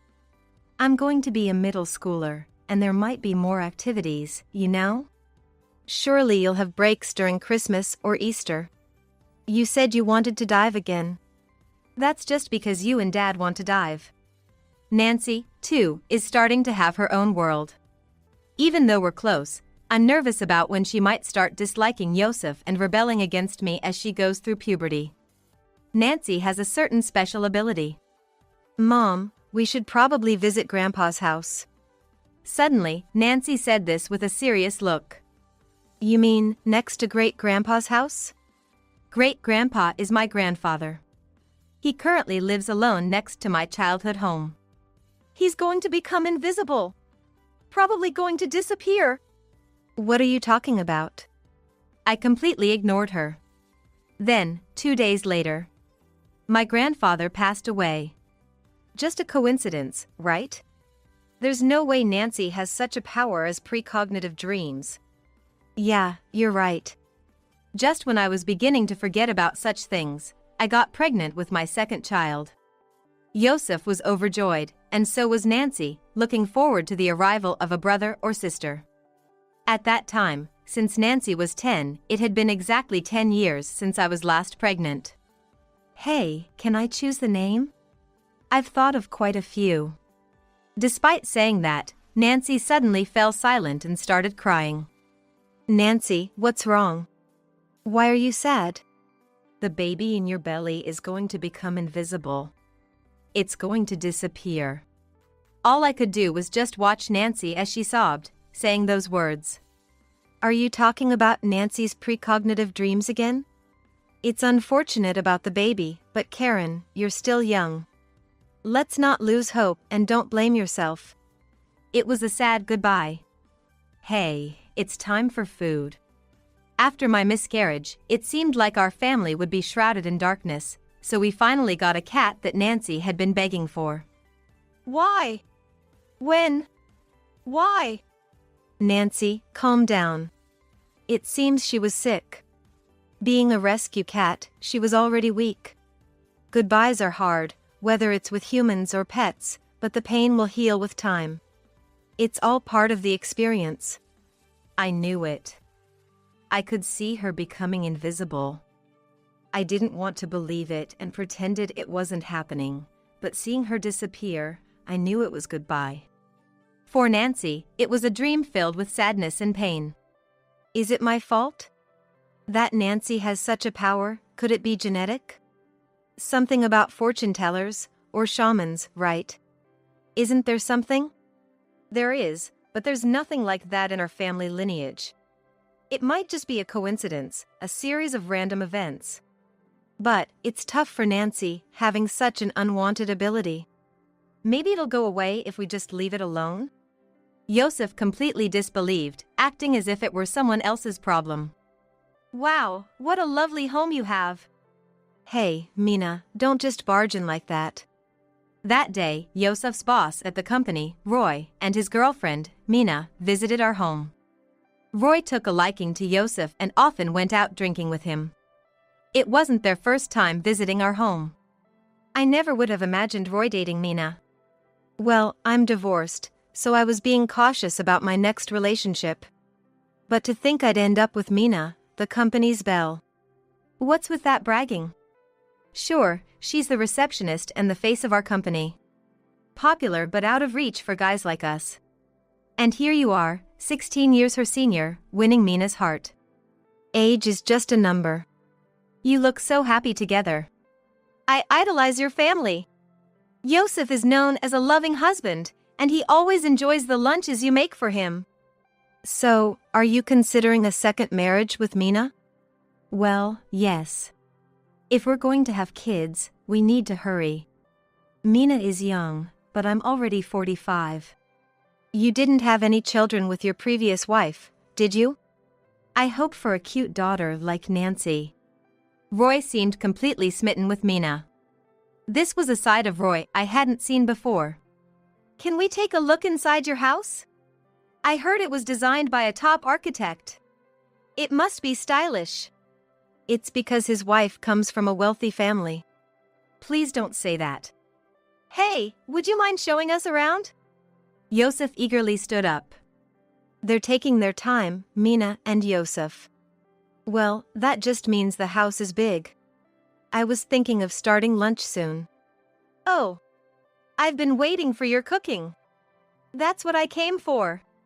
Yosef and Mina returned laughing. Following them, Nancy, who had been cooped up studying in her room, came down the stairs. Please, enjoy your meal. A mix of 2 kinds of pasta, Caesar salad, and corn soup. It's like we're at a restaurant. Amazing. I heard you work part-time at a takeout shop, but you could totally open your own restaurant. No way, I couldn't possibly make something so professional. It's really just a hobby. I enjoy cooking various things. You're so lucky. I can't make anything, so I don't even have a single kitchen appliance at home. Mina still hasn't let me into her room because it's messy, like a garbage dump. Your house is so large and clean, you're truly a model housewife. I've heard you also bake bread, and then there's cookies and cakes. All the snacks Nancy eats are homemade, right? Amazing. Honestly, I thought her way of speaking was rather childish. And she's the receptionist at a big company? Being beautiful really does have its advantages. What's Roy like at home? At work, he's so laid back. Yeah, sometimes I need to snap him out of it when he's zoning out. He's the same at home. He doesn't keep track of time, so Nancy always ends up scolding him. Nancy's been so quiet since I got here. Usually, she's asking to play cards with me. She's just nervous because a beautiful lady came over. Even if it's flattery, it's nice to hear that from a beautiful wife like you. I thought Roy and Mina would stay longer, but they left after lunch. Mina wanted to stay, but Roy, grinning, said they had to go buy a pairing ring. Do you think those two will get married? I shouldn't say this, but honestly, I think they're mismatched. I mean, Roy is a 45-year-old man, right? And he looks even older than his age, not to mention his thinning hair. I can't really see Mina seriously dating him. I hate to say this, but Roy is off the promotion track and doesn't have much of a future, right? How he could be dating a catch like Mina is a mystery to everyone at the company. Maybe it's all about the dream, right? It's not about the face. Roy has a handsome heart. I think it's some kind of camouflage. It was odd to hear Yosef talk badly about someone, especially about Roy, who had been so supportive since he joined the company. Could he be jealous? Wait, you're going on a business trip the day after tomorrow? That's quite sudden. The person who was supposed to go can't make it anymore, so I've been asked to go instead. Got it, I'll get ready. How many nights will you be gone? A week. That's a long time. It's Sunday, so Nancy and I will come to see you off. That's not necessary, I'm not a kid. Why not? It'll be nice for a change. And so, Nancy and I went to the airport to see Yosef off. That's when Nancy made a cryptic comment. Nancy, what do you mean by mistress and seeing Mina? Did you see something? Remember when Roy and Mina came over? That time, I saw Dad and Mina flirting in front of your room. I'm not a kid anymore, I understood what was going on right away. I couldn't tell you, but there's something going on between those two. I think Dad's business trip today is with Mina. Wait, your dad isn't the type to mix personal issues with work. I thought he always kept work separate. I was shaken by Nancy's adult-like remark, thinking she was still just a child. It was in the evening of that day. A call came from Yosef's relatives. What? I was speechless. It was the news that his mother had passed away. All right, I'll inform Yosef. Yes, he's currently on a business trip, so I'll have him head to Hawaii immediately. Yes, we'll also catch the first flight to Hawaii tomorrow morning. After I hung up, Nancy, who had quietly come to my side, looked like she was about to cry. So, Grandma really passed away? I saw it coming. That's why I told Dad not to go. All I could do was hold Nancy in my arms. Anyway, I need to inform Dad. I tried calling Yosef several times, but he didn't pick up, and my emails remain unread. What is he doing at such a critical time? Eventually, Nancy and I arrived in Hawaii before Yosef. We couldn't get in touch with Yosef for a whole day. What have you been doing all this time? Yosef finally seemed to have seen my email and hurriedly contacted me. You might not be able to say your final goodbye. If you're on a business trip, we'll wait as long as we can. No, I can't come right away. Why not? Your mother has passed away. Isn't she more important than work? I wanted to rush over too, but Yosef was evasive, making excuses. I had to explain to relatives and acquaintances that Yosef couldn't come for unavoidable reasons. But what job is more important than a funeral? They were furious. Moreover, Yosef arrived in Hawaii 4 days after her death. Where is Mom? Yosef collapsed to his knees, shaking with sobs. I couldn't even say my final goodbye, and Mom ended up like this. She must hate me. I wanted to be a better son. I didn't do anything for her. I can't forget the day I left for college in New York, and Mom started crying at the airport. I can't forget her saying she was sorry for sending me to college on a scholarship. Now that I'm a parent, I understand how hard it is to raise a child, but Mom did it all alone, playing both roles. I never saw her cry, except at my wedding, where she cried so much I worried. She seemed so lonely. She sacrificed and endured so much for me. Mom was my pride. Yosef cried on and on about his thoughts for his mother. It was hard to watch, but I couldn't let the reason for not coming to Hawaii immediately remain vague. I planned to confront him later. It might seem like I was bullying Yosef, but I needed a proper explanation to be satisfied. Nancy, you predicted this, didn't you? After wiping his tears and calming down, Yosef said. Nancy nodded yes. I never believed in Nancy's predictions before. But now, I can. I was really stupid. Yosef looked exhausted. But we couldn't let Nancy miss more school, so we returned to Hawaii as a family of 3. Yosef was listless, barely eating, and even took leave from work. With him in such a state, I lost the timing to ask why he couldn't come to Hawaii immediately. Karen, sorry for coming over suddenly. I was just too worried about Yosef. Roy came to visit. He's been off for 2 weeks now. I was really concerned. Yosef, Roy is here to see you. I called out loudly to Yosef, who was likely in the bedroom upstairs. Yosef staggered down the stairs. It's a pity about your mom. Yeah. But you couldn't make it to the funeral, right? That makes sense. Because Yosef was in Pennsylvania at that time, right? What do you mean? Karen, we'd been deceived. Yosef and Mina are in an affair. I was speechless. It seems only you and I were unaware. They were in Pennsylvania at Mina's parents' house on that day.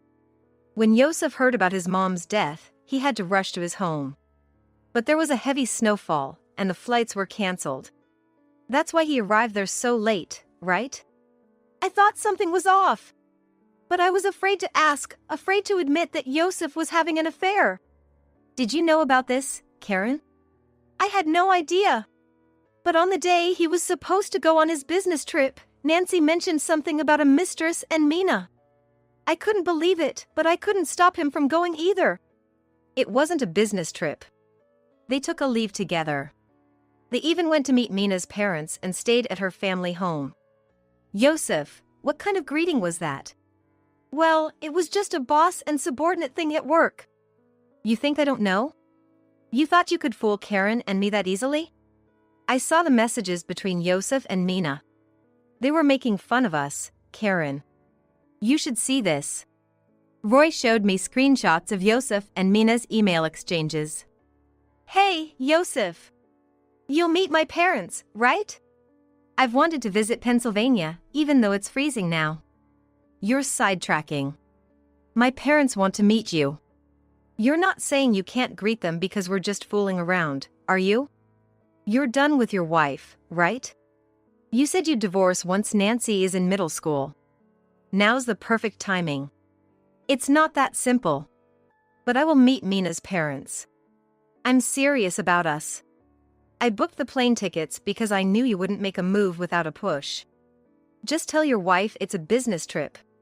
She won't suspect anything, right?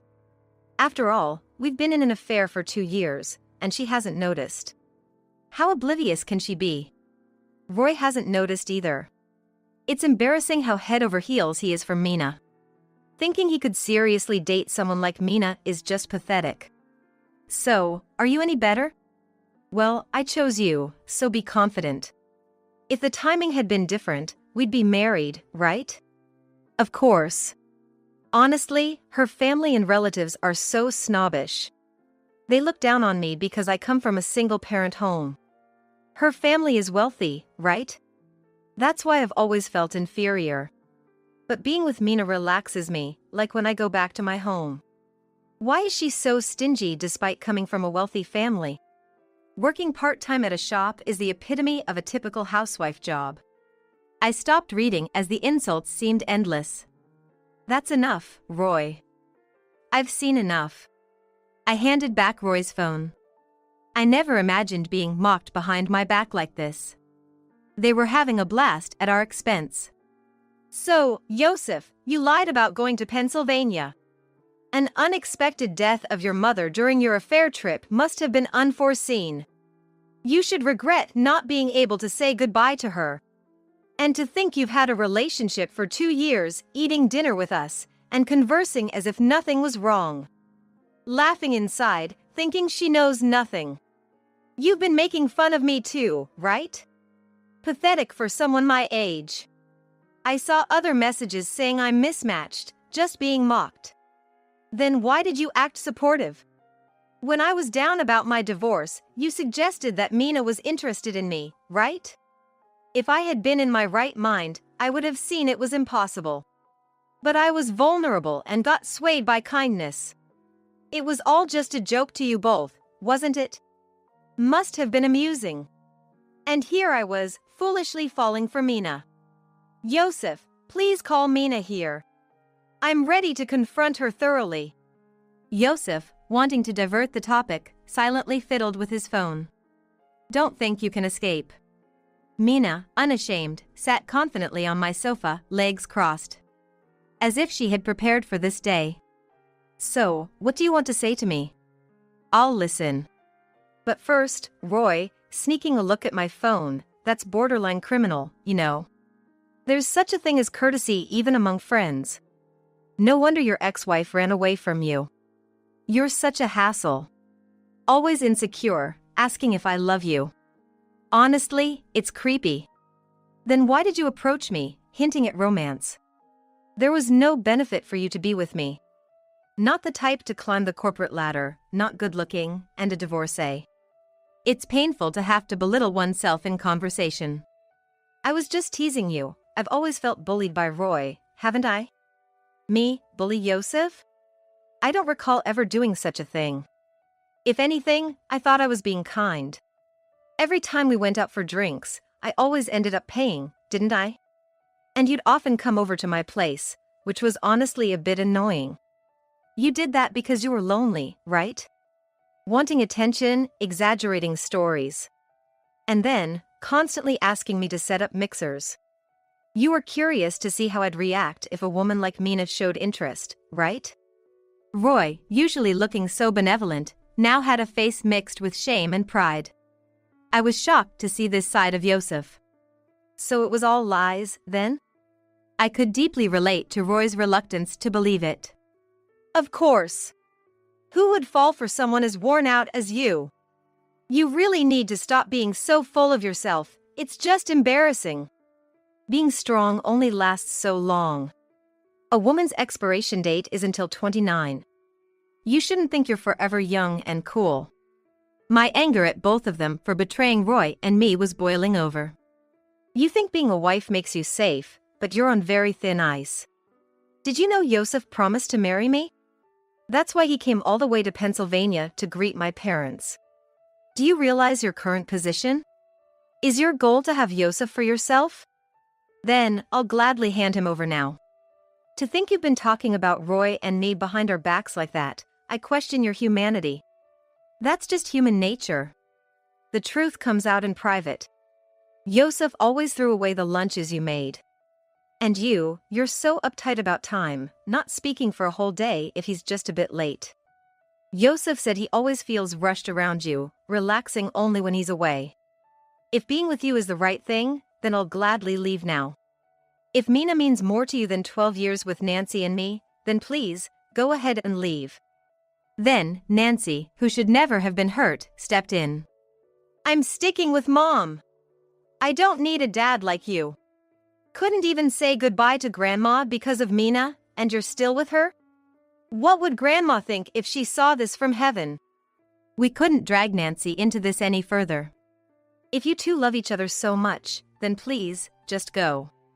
One last thing, I'll be claiming alimony from both you, Yosef, and Mina. Yosef started to say something but was pulled away by Mina, leaving the house. A month later, Yosef and I were officially divorced. Yosef wanted to talk, but I insisted on going through lawyers. It's been tough on both of us, hasn't it, Karen? I heard you got your revenge, Roy. Yes. I sent an all-staff email at the company detailing Yosef and Mina's affair. In the end, both Yosef and Mina felt too uncomfortable to stay and left the company. Are they still together? They broke up. Yosef quit his job to return to his hometown, asking Mina to come with him. But Mina wanted him to live with her in Pennsylvania instead. Their opinions were polar opposites, north and south of Japan. So, their relationship was that fragile. Yosef went to his home alone, then? Apparently, he wasn't welcomed back there. After all the trouble caused by his affair trip, his relatives must have despised him. Yosef and Mina should face more consequences, but for now, it's a rather lenient outcome. After hanging up with Roy, I called Nancy. Nancy, do you want to stay here, or would you rather live with your grandparents? I'll be wherever you are, Mom. And, Mom, I'm going to seal away that special ability. It only brings sadness. I won't mention it ever again. Grandma always said my smile makes everyone happy. I remembered Yosef's mother's ever-smiling face. If she hadn't passed away, perhaps Yosef and I wouldn't have divorced. But now, I'm ready to live strongly, together with Nancy. Why do you have to die at a time like this? I couldn't miss the mutter. Are you talking about Mom? Who else would it be? Even though Mom's funeral is tomorrow. After all she's done for us, don't you think that's out of line? Huh? I don't remember her doing anything for me. Are you serious? This must be what they mean by biting the hand that feeds you. My anger towards my husband just keeps growing. And then, he drops a bombshell. Also, I'm gonna go on a trip starting tomorrow. A trip? At a time like this? Just handle it by yourself. There's no way that's okay. I don't need your permission. Watching my husband's actions up to now, it's clear he must be having an affair. This trip must be an affair, too. Thinking this, I see him fiddling with his wallet. Here, take this. He throws some coins at me. I pick them up from where they've scattered. 49 cents? It's for the funeral. He was laughing uproariously by himself. Hearing this, I felt a hatred I'd never felt before. I wanted to punch him right in the face with my clenched fist. But I hold it in. Fine. Mom would be pleased, I'm sure. Yeah, she would. I wasn't ready to let it end like this. I'll make your thing worth 49 cents too. 3 months pass with hatred for my husband still in my heart. And then, he would truly experience the sufferings himself. I'm Julie, and I turned 30 this year. I got married 3 years ago and have been living with my husband since. We don't have any children yet. My husband, Mike, and I met through my mother's introduction. That's because my mother was a manager at the company where Mike works. Sorry for my mother coming out of nowhere like that. No, I'm always grateful for her help. Really? She always does things like this all of a sudden. I kinda get that. Right? Though we were somewhat forcibly brought together, we hit it off talking about our mutual connection to my mother. We deepened our relationship by going out to eat and such. This was my mother's way of looking out for me, as I hadn't had much experience with love. Honestly, meeting my husband was a wonderful thing for me, who hadn't interacted much with men before. Unlike my husband, who had a promising future, I was just an average office worker. That was my only concern. But then... Really? You're okay with someone like me? Of course. This is my decision. But I'm not that impressive, and I might not satisfy you. At that time, I was filled with feelings of inferiority towards my husband. Yet, he said he was fine with me as I was. I was truly happy. This is how we became lovers and started our relationship. The days that followed were like a blossoming flower, full of joy. When I went home after a long time, I told my mother about it. I still remember how she was as happy for me as if it were her own joy. I'm really glad I introduced you too. So, when are you gonna get married? We haven't decided that yet. I'm fine whenever. Saying that, my mother sat in front of a portrait. There was a picture of my father, who had passed away 4 years ago. I felt like he was smiling at me when I glanced at his photo. One Sunday, about 6 months after we started dating. How about we get married? Yes, I'm happy. I'm happy too. I was overjoyed to be proposed to. I immediately told my mother. Even over the phone, I could tell she was blessing us. A week after the proposal, we got married and became husband and wife. What? It was just 3 days after we got married. I received a call from my mother, who had been feeling unwell for some time. I'm sorry to bother you at a time like this. What are you saying? Take care of yourself first. I'll come over right away. Thank you. My mother was diagnosed with liver cancer. I tried my best to keep myself together, because I didn't want to worry her. Since my husband was also at home, I immediately told him about it. Mom's got cancer. What? Cancer? Yeah. So, I'm gonna go and see how she's doing. Got it. I thought he would be more shaken, but surprisingly, he seemed calm. At that time, I wondered if I couldn't accept the sudden news yet. I headed straight to my parents' house. Thanks for coming all this way. Yeah. So, what are you gonna do now? I'll be admitted to the hospital in a week. What about your job? Given my condition, working would just be a burden, so I plan to resign. I see. My mother had a somewhat sad expression. Then, I was hit with a shock so intense, I thought my heart might stop. And, this next part is important, so listen carefully. Okay. The truth is, I have only about 6 months left. 6 months? My life expectancy. Everything in front of me went blank. The sounds around me gradually faded away. Hey, are you okay? Huh? Oh, yeah, I'm fine. Realizing again how little time my mother had left made me wonder what I should do next. That's when I made a suggestion. I'll stay here until you're admitted. What are you talking about? You two are newlyweds, go back home already. But... It's fine. I felt like my mother was pushing me to leave, so I left my parents' house. I barely remember how I got back home. Before I knew it, I was standing in front of the entrance. I opened the door with trepidation. I'm home. I said that in a faint voice. Then, noticing something was wrong, my husband rushed over. What happened? Just a lot going on. Did something happen to your mom? I silently nodded. Come here for a sec. He led me to the living room, almost carrying me. Sitting on the sofa, slumped over, my husband gently spoke to me. Can you tell me what happened? Yeah. I told him about my mother's prognosis of having only about 6 months left. His expression turned serious, and he seemed lost in thought. What are you gonna do about work?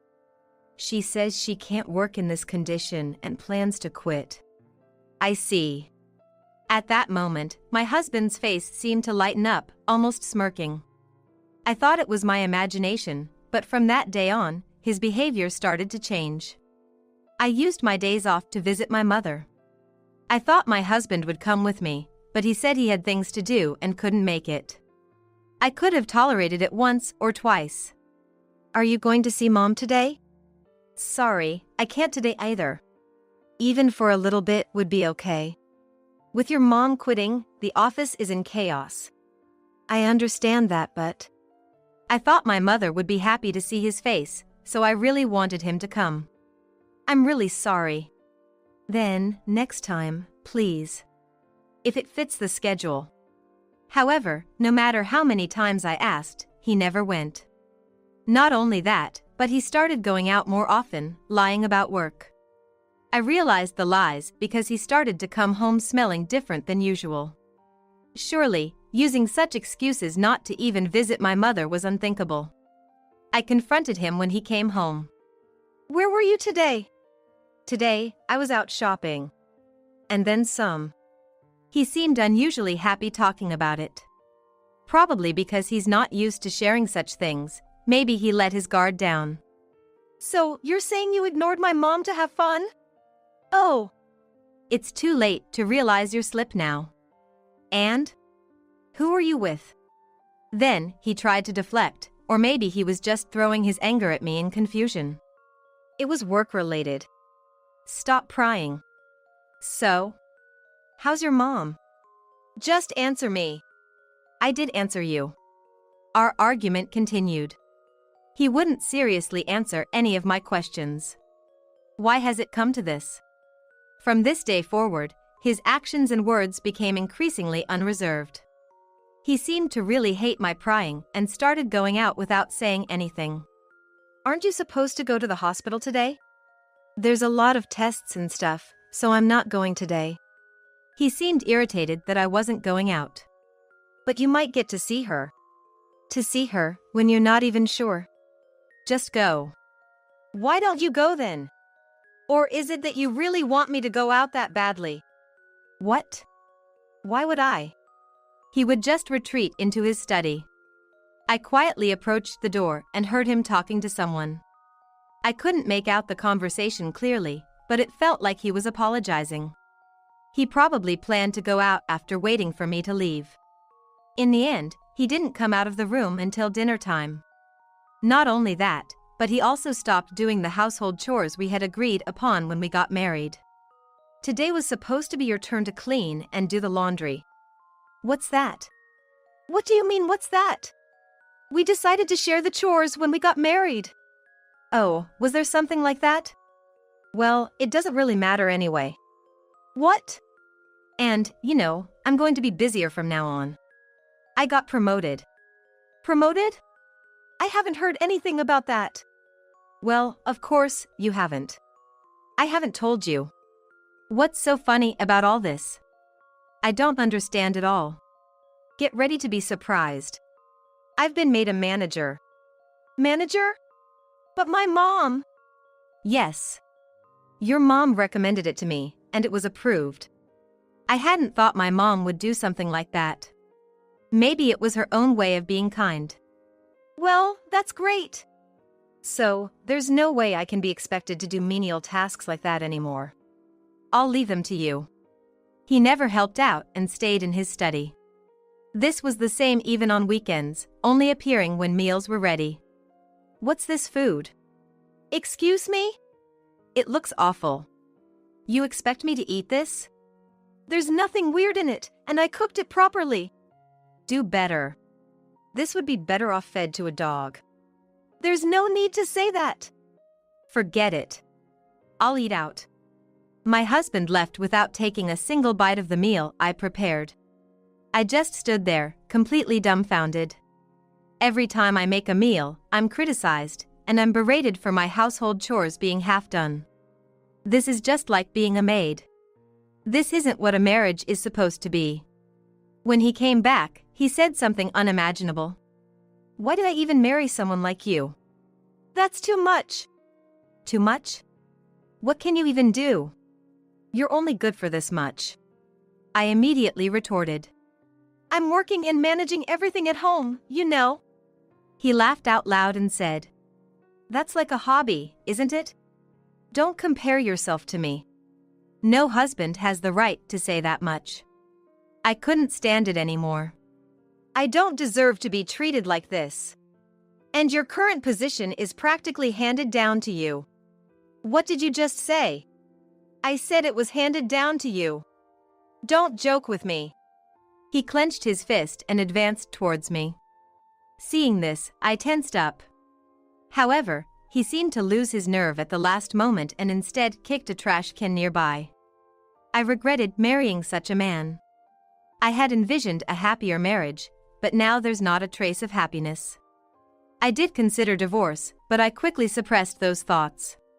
Thinking about how my mother introduced us and how happy she was about our marriage, I couldn't bring myself to do it. The next day, I went to see my mother. How are you feeling? Much better, actually. She said that, but I could tell she looked more worn out than the last time I visited. Are you really okay? Can't you believe it? It's not that I don't believe you. What about you two? Us? Because you never talk about yourselves. We're fine. I lied on the spot, not wanting to worry my mom. Looking back, maybe she knew I was lying. But she chose not to press on it, a testament to her kindness. I waved back at her smiling face and left the hospital room. Honestly, I didn't want to go home. I'm home. I entered the house with a heavy heart. But there was no sign of anyone. I knocked on the study and opened the door. But my husband wasn't there. Again. He had gone out without a word. Overcome with tiredness and sudden drowsiness, I sat on the sofa and slowly closed my eyes. I don't know how much time passed, but I was awakened by a voice calling me. Finally awake. How can you even sleep there? When did you get back? Just now. Get up and get ready. What? I have a business trip for 3 days starting tomorrow. So prepare my change of clothes and stuff. I haven't heard about any business trip. I told you before, didn't I? Listen more carefully. Of course, he had never mentioned it. It's impossible to prepare all of a sudden like that. If you cut down on sleep, you can make it happen. Just do it, okay? Wait a minute. My husband ignored me and went to take a shower. Even after coming out from the bath, he didn't talk to me and went to bed early. I thought about not preparing anything. But I didn't know what he would say if I didn't. So, I did as he asked and prepared for his business trip. I packed the suitcase with changes of clothes. It was already past midnight, and by the time everything was ready, it was after 1 a.m. I sat down on the sofa again and found myself staring at the ceiling. I wondered how long this would continue. The next morning. Hey! Everything's ready, right? It's all set. Good. What about breakfast? It's not ready yet. Well, you can't make much of anything good anyway, so it's fine. In the end, he just left. I got myself ready and went to work. Around noon, I got a call from the hospital where my mother was admitted. Your mother's condition has suddenly worsened. Can you come here? Is she okay? It's hard to say right now. I'll be there right away. I left work early and headed straight to the hospital. When I arrived, my mother was in surgery. Thinking of the worst, I tried to call my husband. He didn't answer the first time. I kept trying, spacing out the calls. It was the 6th attempt when he finally picked up. What the hell? Don't call me at a time like this. I'm at the hospital right now. My mom is in surgery. Okay. Is that all you have to say? What can I do about it? You could at least worry. If worrying would save her, I'd worry all you want. But that's not how it works. I found myself reluctantly agreeing with my husband's words. But all I wanted was for him to at least show some concern. After all, she's still his mother-in-law. Anyway, I'm tired today. Can we not do this now? Wait, we're not done talking. There's nothing more to say on my end. Even if you can't make it today, can't you come tomorrow? Are you serious? That's impossible, obviously. I'm hanging up now. He hung up without waiting for my response. I sighed. I put my phone away in my bag and waited for my mom's surgery to finish. 6 hours later, the surgery was over. The doctor explained that the surgery was successful for now, involving the removal of part of her liver. But this wasn't the end. I'm really glad. Did you hear the explanation? Yes. But this isn't the end, you know. I understand that. My mom has never shown weakness in front of me, even after her cancer diagnosis. I desperately wondered what I could do for her. Is there anything you want me to do? Even if you say that, just being able to see your face is enough for me. I'll try to come as often as I can. Then, I want you two to come together next time. We'll definitely come together. I told my mom that, but it was going to be a difficult issue. I had no idea how to convince my husband to come to the hospital. For now, I had to think of a way to get him to come with me after he returned from his business trip. 2 days later, my husband came back. I'm home. Welcome back. How was the trip? Yeah, it went smoothly. I focused on not irritating my husband in any way, thinking that if he was in a good mood, he might agree to come. By the way, how's your mother? The surgery was successful. That's good to hear. After that, my husband complained much less than before. I didn't know why, but I thought this might be my chance. I decided to ask him if he would come with me to visit my mother. How about going to the hospital this Saturday? Saturday? I don't have anything planned, so maybe I will. Really? Are you sure? Is that surprising?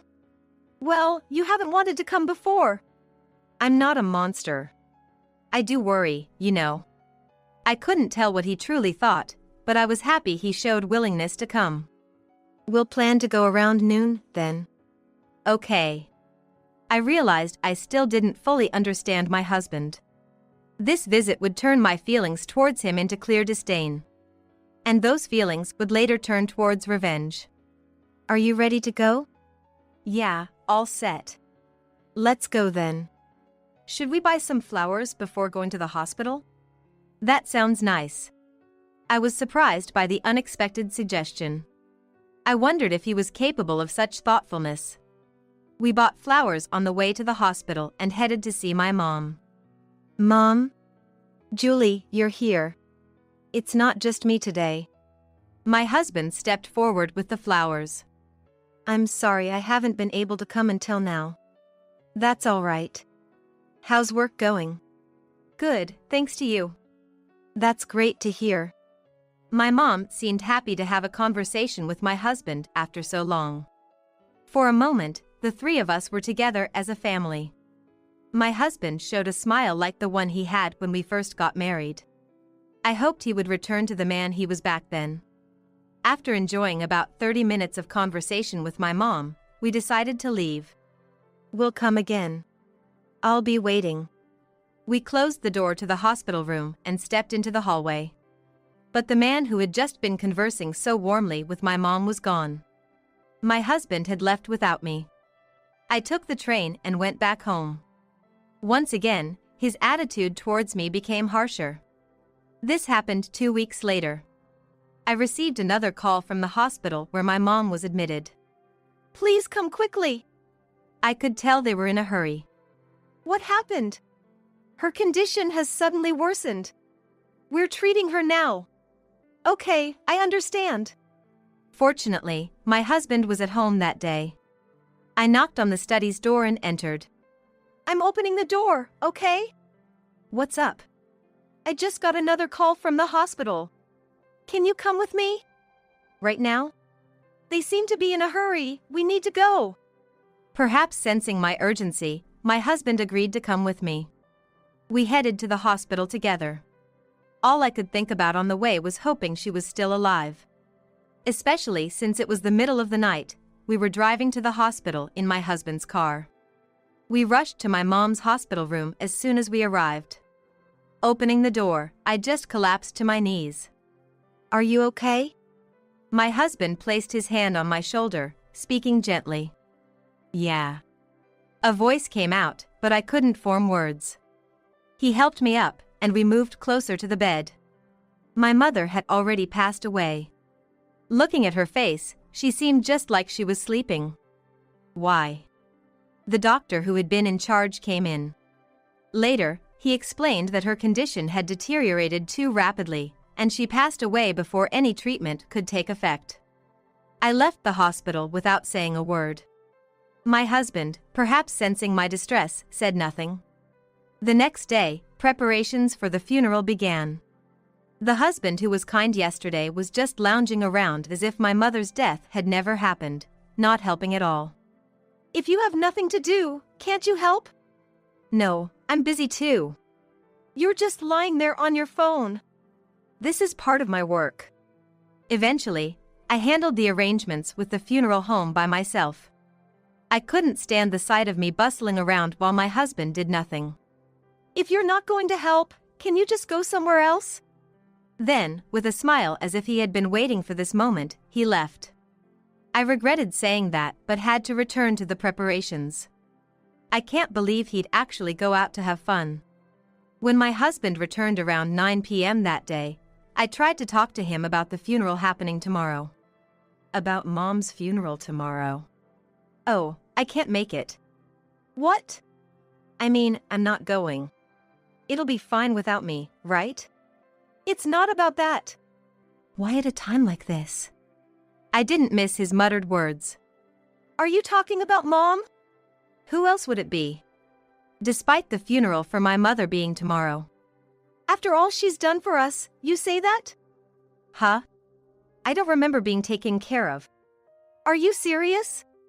This must be what they mean by biting the hand that feeds you. My anger towards my husband just kept growing. And then, he drops a bombshell. And I'm going on a trip starting tomorrow. A trip? At a time like this? Just handle it by yourself. There's no way that's okay. I don't need your permission. Watching my husband's actions up to now, it's clear he must be having an affair. This trip must be an affair, too. Thinking this, I see him fiddling with his wallet. Here, take this. He throws some coins at me. I pick them up from where they've scattered. 49 cents? It's for the funeral. He was laughing uproariously by himself. Hearing this, I felt a hatred I'd never felt before. I wanted to punch him right in the face with my clenched fist. But I hold it in. Fine. Mom would be pleased, I'm sure. Yeah, she would. I wasn't ready to let it end like this. Then, I'll make your thing worth 49 cents too. I believe the funeral went well, and I was able to send my mother off properly. And, while my husband was away, I headed to a detective agency. Being mocked like this about my mother, I couldn't just do nothing. I requested an investigation to gather evidence against my husband. 3 months pass with hatred for my husband still in my heart. With this much time, various pieces of evidence were gathered. What a fool. Checking the investigation results, there were clear photos of my husband walking with a younger woman and entering a hotel. Further reading the report, the affair partner appeared to be a junior at his company, and she was also married. I will never forgive him no matter what. The next day, I took the evidence to a law firm. I expressed my desire for a divorce and sought advice. At this point, I was determined to drag him through hell, for my mother's sake as well. Unaware of what was coming, my husband carried on as usual. That night, he mentioned something. Next week, one of our clients' managers is having a wedding. Oh? So, prepare the wedding gift. Gift? I had an idea. I could use this wedding gift to further push my husband into hell. Just make sure it's ready, okay? All right. I'll prepare for it. Just say that from the start. I had no grudge against the client, but I decided to use this as part of my revenge against my husband. On the morning of the wedding, I handed the gift money to my husband. "It looks like you've prepared it properly." "Of course. I've put in a sufficient amount so you won't be embarrassed." "You're thoughtful, aren't you?" Inside was only 49 cents. It was the same amount my husband had given me for my mom's funeral. I also included a message inside. "Then, I'm off. Take care." After seeing my husband off, I couldn't help but laugh to myself. He left full of confidence, but I was excited thinking about the fate that awaited him. He had done whatever he wanted, not even attending the funeral. I enjoyed myself, splurging on things I liked.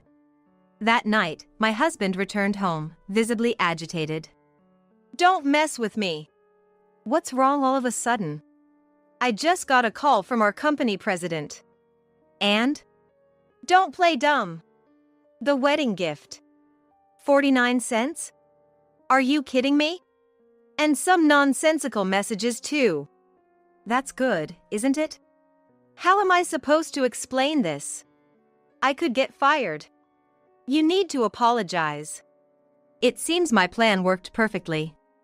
"Isn't this all your own doing?" "What? Don't you remember the 49 cents? "What are you talking about?" "You said it was for Mom's funeral." "Oh. Remember now? That was just a joke." Those words made something snap inside me. "Don't joke about this. It's not something to be brushed off as a joke." "So, you're saying this was retaliation?" "I haven't been taken care of by you, after all." I just gave back what my husband had done to me. "What if I get fired?" "I wouldn't be troubled. I work too, so no problem." "I should never have married you." "What do you mean by that?" "It means we're getting a divorce." Him saying it saved me the trouble. "I can't live with someone useless like you. I'll just tell the boss and the manager's department that you did this on your own." "We'll see about that." "What?" I confronted my husband with the evidence of his affair right in front of him. "What's this?" "This is the evidence of your affair. I wonder what the president would think if he knew about this." "Are you threatening me?" "Don't get it wrong. This is just the fact. And having an affair with a married person, no less. Everything's out in the open, huh?" "Of course. Your actions have been under surveillance for almost 3 months. So, that's why you didn't say anything." My husband looked completely dejected. Did he really think it wouldn't come out? If so, he's incredibly naive. After all the times you've insulted me, you had no right. He became silent, perhaps realizing he couldn't escape this situation. Then, I pulled out something else. "Here. A divorce paper?" "Sign here quickly. You were the one who wanted a divorce." "Wait a minute." "No waiting. Can you hurry up?" He must have realized the gravity of his impending fate and regretted it. But that wouldn't change my decision. "Of course, I've already consulted a lawyer." "No way." "You didn't know that? Are you stupid?" "Damn." "The lawyer will contact you, so look forward to that." With those words, I decided to leave the house. My destination was my parents' house. "Hey! Where do you think you're going?" "Do I need to tell you? You should just sit there trembling." "See you." I left the house seeing the look of despair on my husband's face. Outside, the sky was clear, and I felt a bit lighter. Arriving at my parents' house, I sent the evidence of my husband's affair to his company. Just divorcing? They weren't enough for me. The day after sending the evidence, I got a call from my husband. "You sent it to my company. What are you thinking?" "I thought it's better to let them know. Now you might really get fired." "Are you a demon?" "I'll take that as a compliment." Eventually, our divorce was finalized. A while later, my ex-husband called again. "What's up this time?" I got. "What?" "I got fired." "Really?" After everything that was reported, any decent president would do that. I need to ask you for something. A favor? He seemed hesitant. I had a rough idea of what he wanted to say. I can't pay my bill. So, that's your own fault. Why don't you beg your parents? You haven't told them yet, have you? I can't do that. Sooner or later, they'll find out. It's just a matter of time. Anyway, that's your problem to solve. Bye. Wait, hey. He must have thought he'd receive some mercy in the end. But there was no way I would do such a thing. A harsh future awaits my ex-husband. Meanwhile, I've returned to my parents' house and am living a carefree life. What I desire is a life undisturbed by anyone. I'm done with marriage. From now on, I'll live for myself.